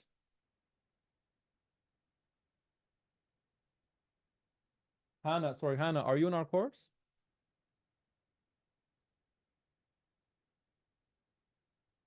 All right, so you're going to the March.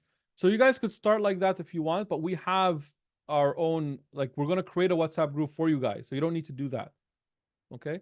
So we're going to create a WhatsApp group and put you all in it like a week before the course. So that'll be in a few weeks. We're going to create it. It's going to be official. We're going to send it out to all of you. Before I go into the why people fail,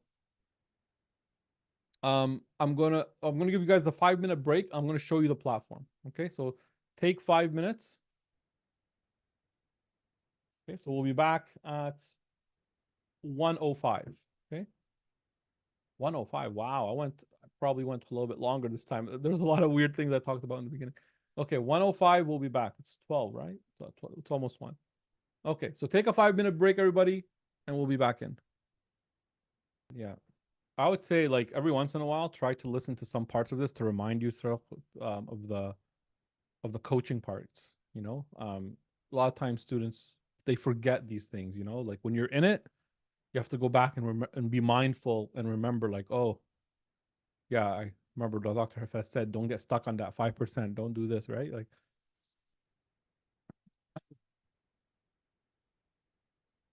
just 1:05 and we'll get started. So what I want to do now before I go into why people fail and my theories about it is I want to show you, I'll go into the course platform.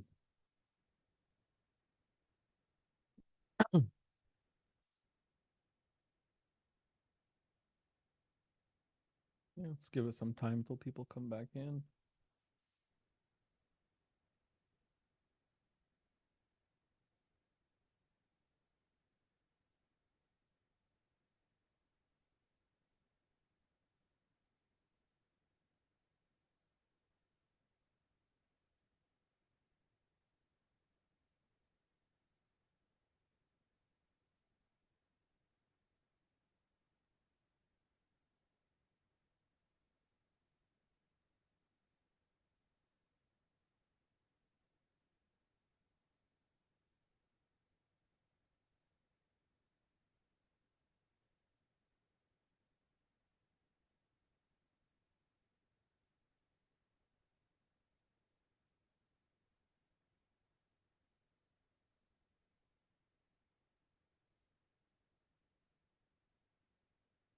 All right. Everybody back?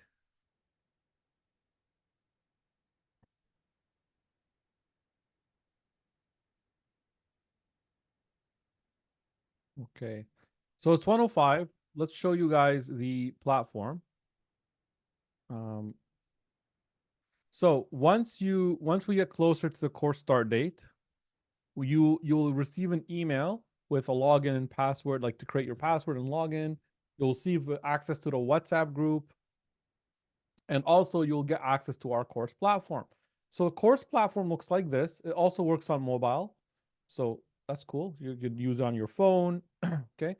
And you'll see that here are the modules. And you know, the ones that are not supposed to be open, they'll be locked. So you'll have them locked.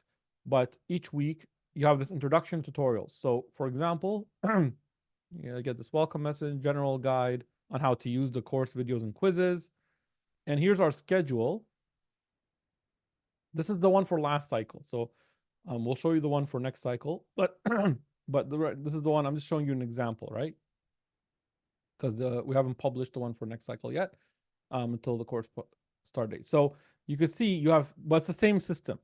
Okay, so you could see you have module 1, for example, opens from this date to this date. So it would be March 4th until, I guess, March 10th, right? It'll be basic science. So you have 1 week to watch those videos.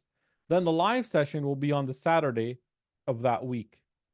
So that'll be the live Q&A. Then when you get to module 2, like September 11th in this case, this module will close and then this one will open. So you have 1 week to finish this one. And then it keeps going. You can see where the break weeks are. You see the break? So that first break week is after the medical book. And in this case, we will open these videos so that you could go back and kind of make up for what you couldn't finish. You should be able to finish them within a week. Okay.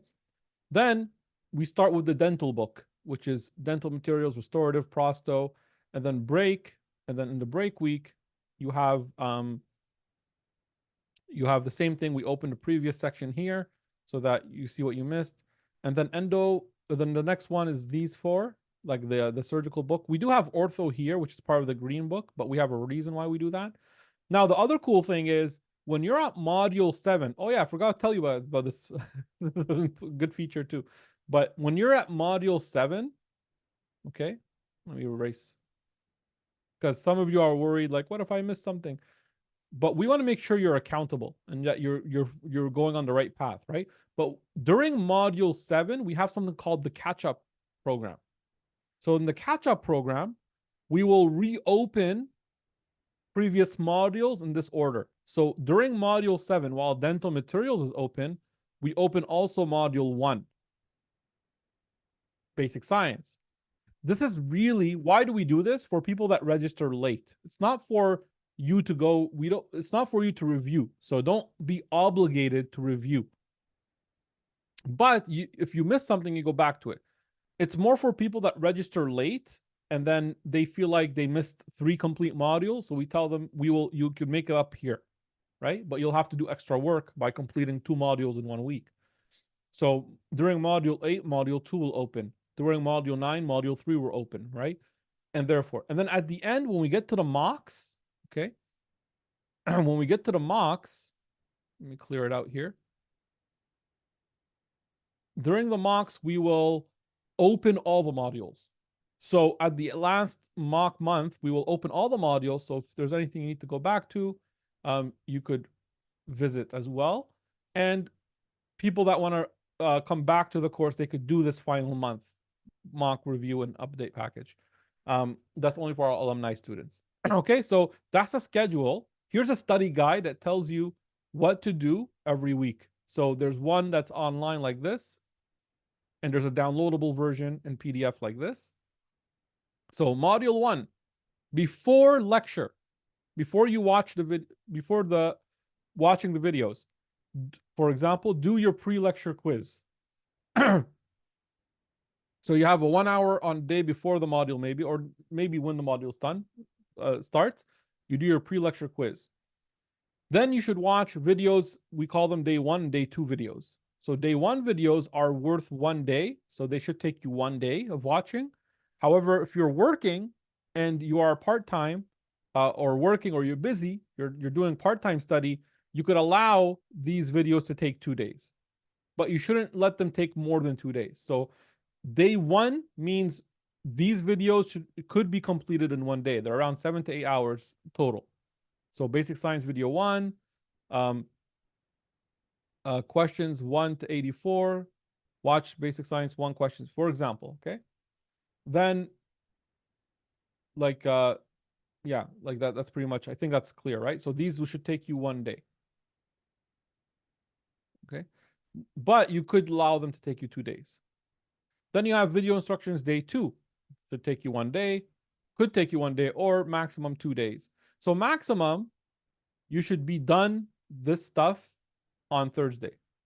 So Monday, so the plan is for our students, Monday, Tuesday, Wednesday, Thursday, maximum try to finish the main bulk content. Okay. If you're doing full-time study, so let me kind of give you the concept. Full-time, you could probably finish this part on Monday and this part on Tuesday. But if you're doing part-time, you might need Monday, Tuesday, and then Wednesday, Thursday. Is that clear? Now, you'll have extra stuff to do because since we are online, we're not limited, right? If you have more time, there's these extra stuff you want to do. The remaining questions, try to solve them on your own. Watch the videos for the solutions. And then there's a post-lecture quiz. Someone was asking, is there weekly exams? Yes. You have even a quiz after you watch the videos to see if you learned anything, if you improved. Okay? So that could be done on Friday or Saturday. Now, usually the Q&A will happen on, the official one is on Saturday. Okay? But sometimes I do schedule in a random Friday Discord or Friday Zoom with you guys. That's just me following up to make sure things are okay. This is not pre-scheduled, so don't assume it's going to happen. We'll tell you week by week if we're going to do it. But the one that is scheduled is the Saturday. Okay? Is that clear for everybody in the course? And you could see then, it's pretty much the same here. Like each week we have like a guide. What is the average time for each video? So each video, it's different. It depends on the topic. We'll give you this to join the WhatsApp group here. Okay, schedule and guide. A video kind of explaining how to use the guide. I have videos here. Then you have the books. If you haven't received them yet, you have this platform to see them. So you could just click on any kind of top on the table of contents and you could kind of go through it here if you need. Okay. The Q&A live could go up to 3 hours. So it could be I stay until everybody's done their questions really, right? So it could go up to 5 hours. Like it depends on how many questions we have. We're there to answer your questions so you feel good at the end of that week. Here's the answer keys to all the questions. So you can see here, you'll get all the answers here if you want to get them quickly. Let's look at the modules. Module 0, we call it, is the epidemiology. Let's not start with that one. Start with basic science. But what we'll do is we usually open like a few days or a week earlier and give you access to the epidemiology so that you could get it done to get a head start. But here is, like, for example, this, you could see the time. Someone's asking about the time. This is microbiology. It's 50 minutes. 50. Here's biology and physiology, 57. Here's biology and physiology, 1 hour and 8 minutes. Histology is 40 minutes. Histology again, connective tissue, 30. So you could see, and this is all day 1, right? So day 1, how do I know it's day 1? It starts with the number 1. So we have them organized that way. So you can see 1, 1, 1, 2. So that's all day 1 videos. 1A would be the questions, 1 to 84 answers. So I could show you. Some that work on DNA gyrase, some of them on like quinolones, so some work you can even play it on fast directly on DNA. You add so they captions, kind of attack things that if you want to improve your language to help the DNA. Yeah, right. We'll see that also in the folate synthesis ones. Okay, you can make what about the membrane? Screen. Yeah, we got some that work on membranes too. You have the forward and the rewind, the simple 20-second Cox oxygen. Right. They're called obl. Post more images for that in as a ground. Okay. So it's right. So these are the videos you could see. Then at the end you have the Q&A. Did I miss the quiz? Here's the quiz. So if we want to start the quiz together, you could like take a look. You have a timer showing you 1 hour. You could bookmark questions, right? So you're doing the quiz.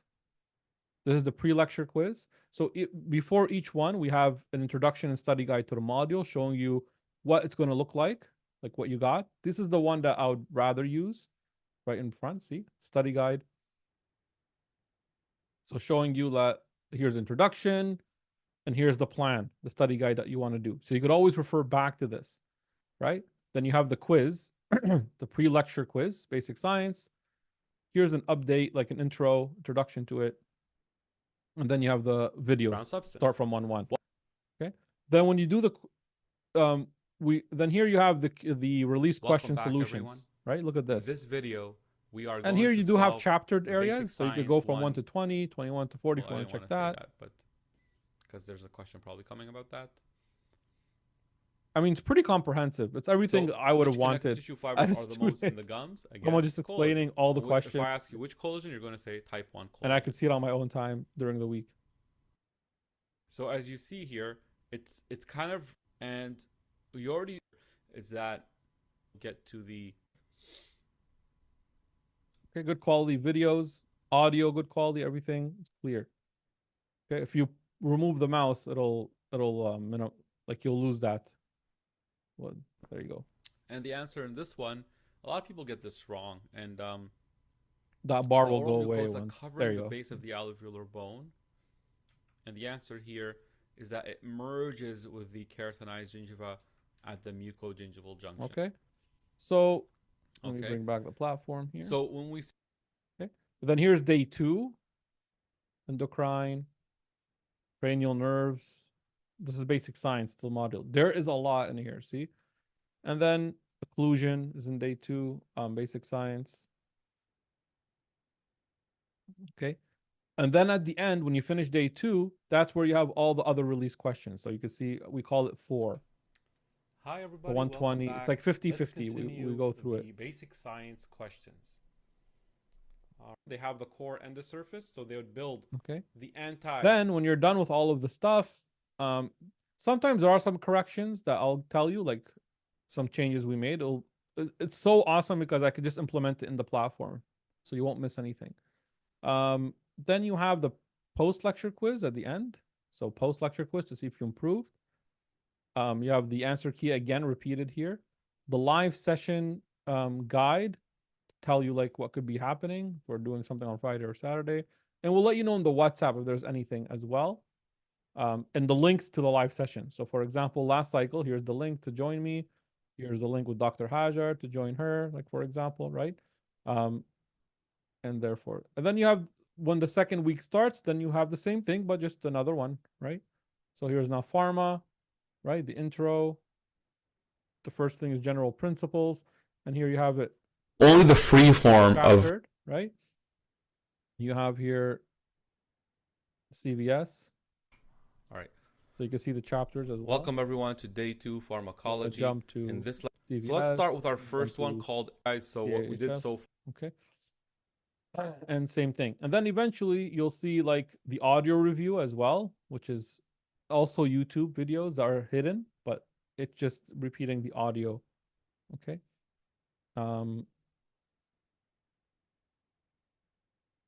So you can see here the audio review. Welcome everyone to.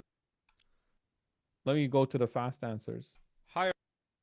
You're going to give one tablet maybe every 4 to 6 hours. So the frequency is every 4 to 6 hours. What information do we have in books? I mean, everything that you have in the lectures, right?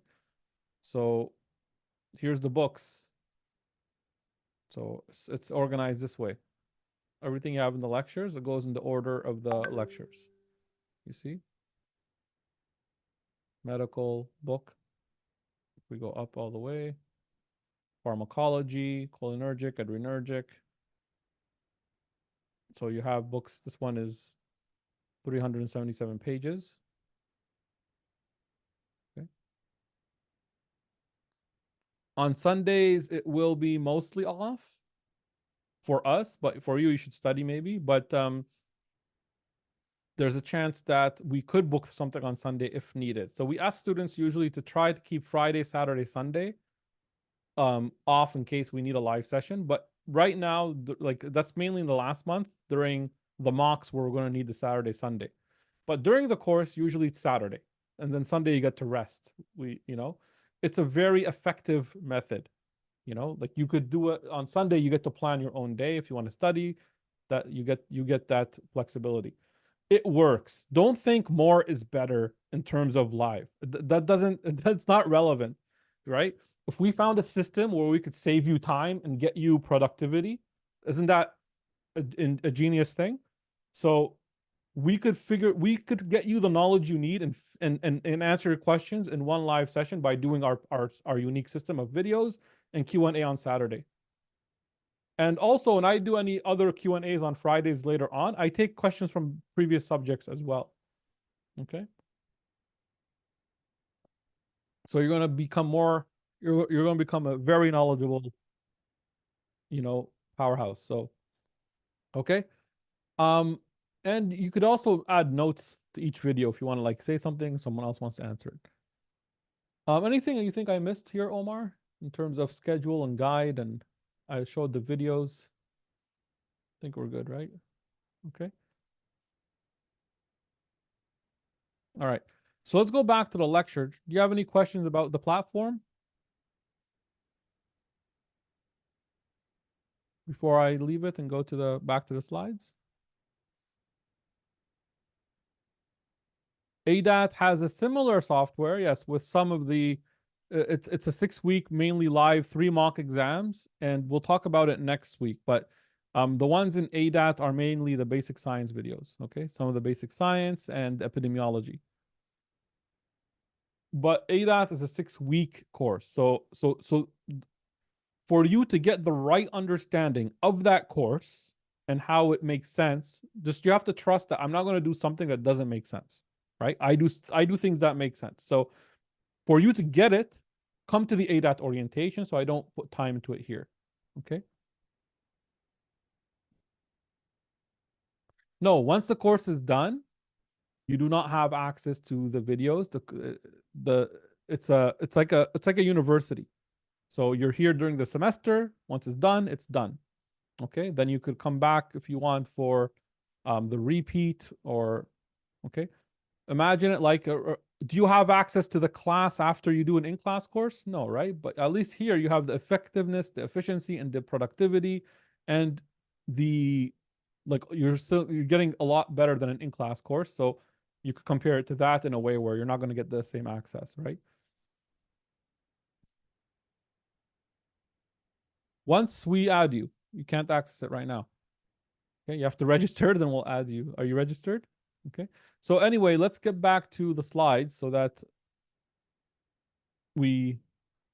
now I want to just cover these few parts. Why do people fail the exam? Right? So why do people fail the exam? Is it knowledge? So most people fail because they answer average or easy questions wrong. And if they do, then in that case, it's either knowledge or preparation. So people don't fail because the difficult questions they get them wrong, as I showed you. So you have to know what most people do know. If you focus on learning what others don't know, and you end up forgetting what everyone knows, then you might fail. So this is why you have to know what's very common. If you take our course and you study well, knowledge is not the reason you failed. So what other reasons exist that cause people to fail that they're unaware of? So, and if you follow our methods, you'll pass, right? So the other reasons are fear and stress, confidence, and expectations. Why? These all lead to kind of breakdown, or they all lead to, how do you say, incorrect studying, or you could say, errors during exam.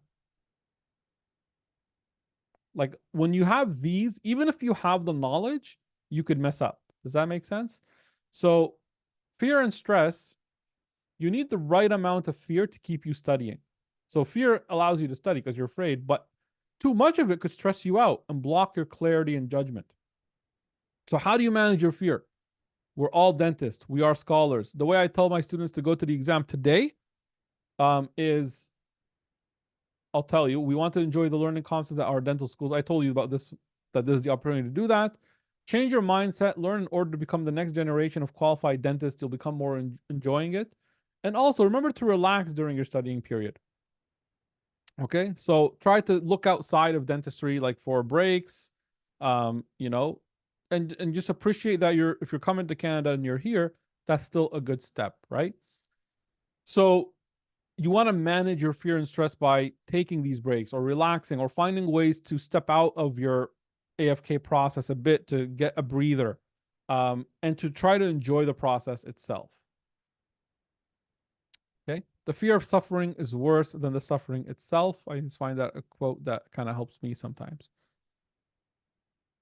Confidence is the next one. You need the right amount of confidence. Overconfidence creates ignorance. So if you're too confident, you don't study enough. Okay.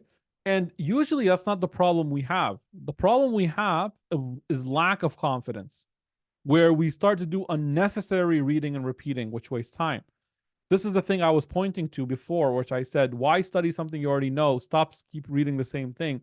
You need to have that confidence. You have to boost up that confidence to be able to eliminate things. Here's a good example. And I use this as an objective study on myself. If I read pathology, let's say I read this card. It's card, say 61. And after 2 months, I came to see this card and I found out that I remember it. Okay. We have less attendees now. So the people that stayed are the serious people, I'm assuming. That's good. So let's say I read card 61. 2 months later, I remembered it. What does that mean to you? That means if I read it now, I should remember it in 2 months. And not only that, I should even remember it longer now because it's my second read or my third, or like an extra number of read. Does that make sense to you guys?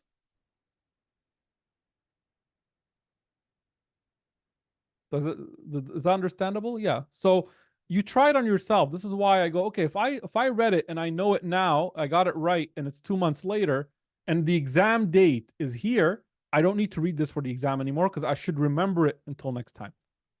And that's the confidence. You have that confidence that, you know what, I'm going to decide to let this one go and just be confident I'm going to remember it because objectively I should. And if I don't, it's not because I don't know it. There's some other problem going on. Maybe I didn't get enough sleep that day. But knowledge-wise, if I remembered it, then I should know it.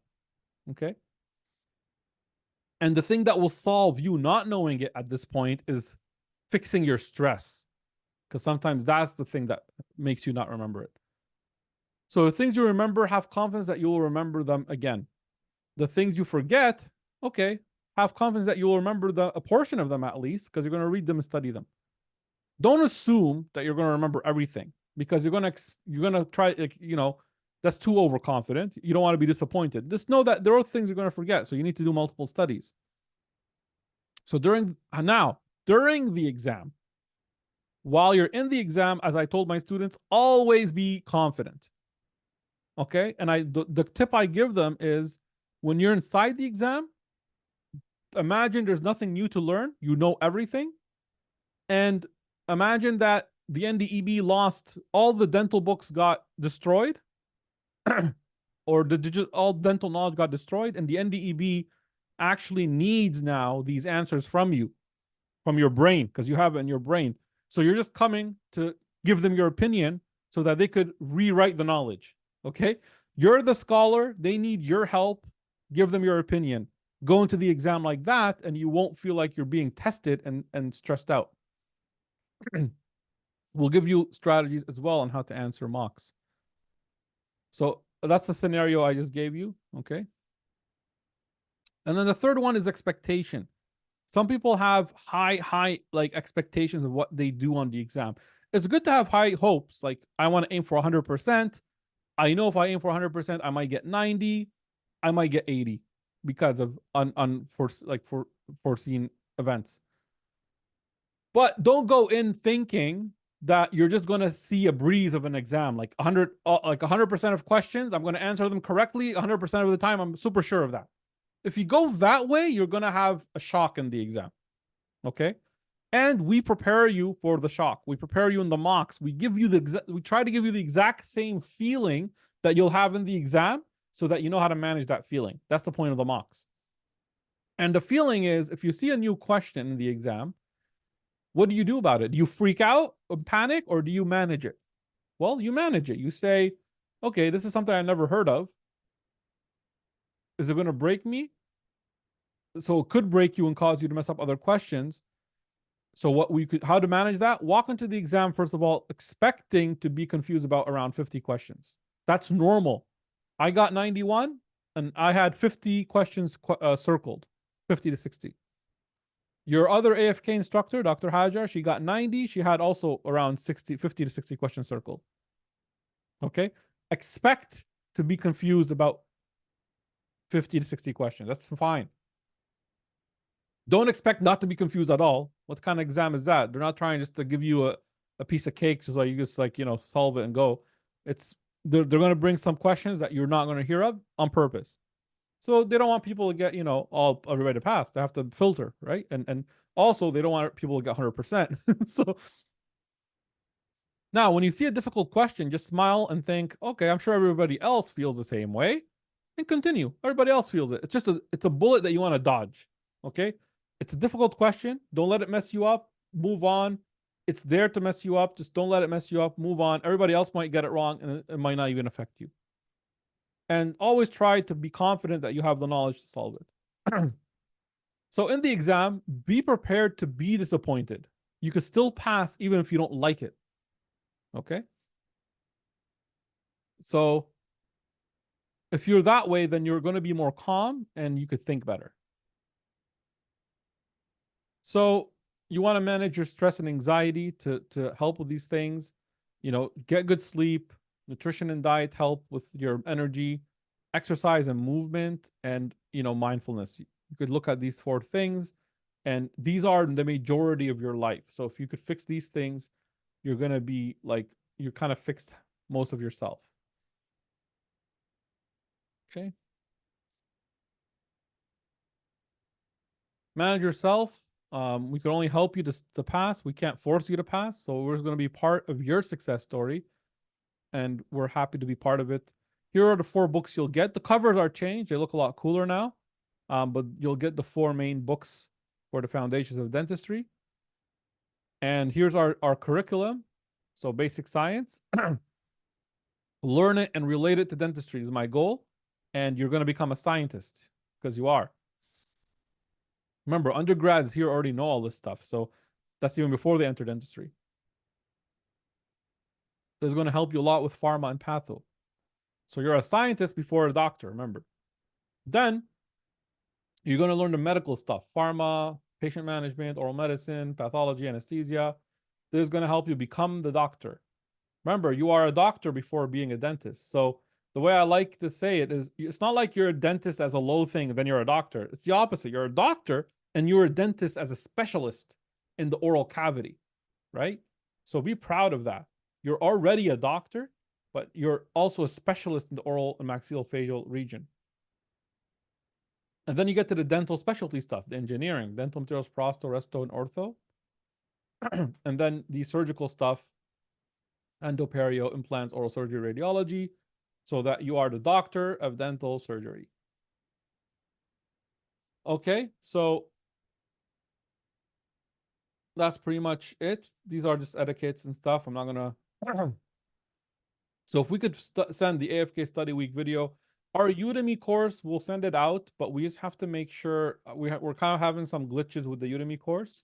So we'll send you the YouTube playlist to kind of see how the teaching is. What matters is that your style, there's good chemistry between us, right? We started maybe a few days before the course starts, so it's still early right now. Fatima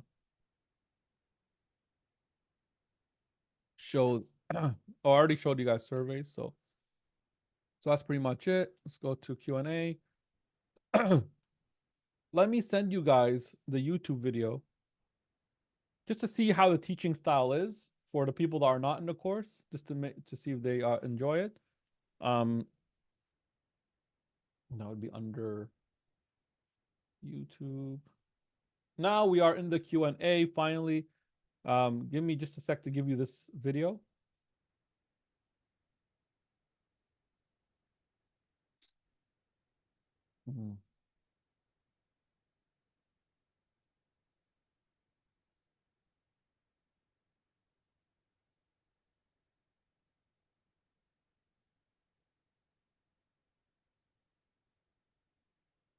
It's meeting your new family doctor.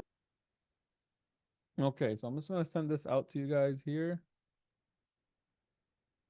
So this is a hidden playlist. Only you guys get access to it. We haven't published it yet, but you kind of get to see the feel of how the teaching style is, how you're going to learn.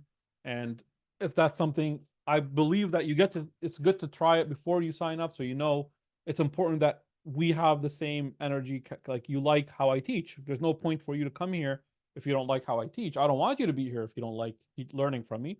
I only want people that like to learn from me. And I, so that way we could both enjoy the process. Our motto is not try to capture every student. Our motto is that, look, here's what we have. We think it's the best. Do you also think it's the best and you like it? You're meant for us and we should work together, right? So, and believe. And also, we have plenty of students that, you know, love the course. So if you have, you know, you want to talk to another student, we could ask some people to, that you could reach out to.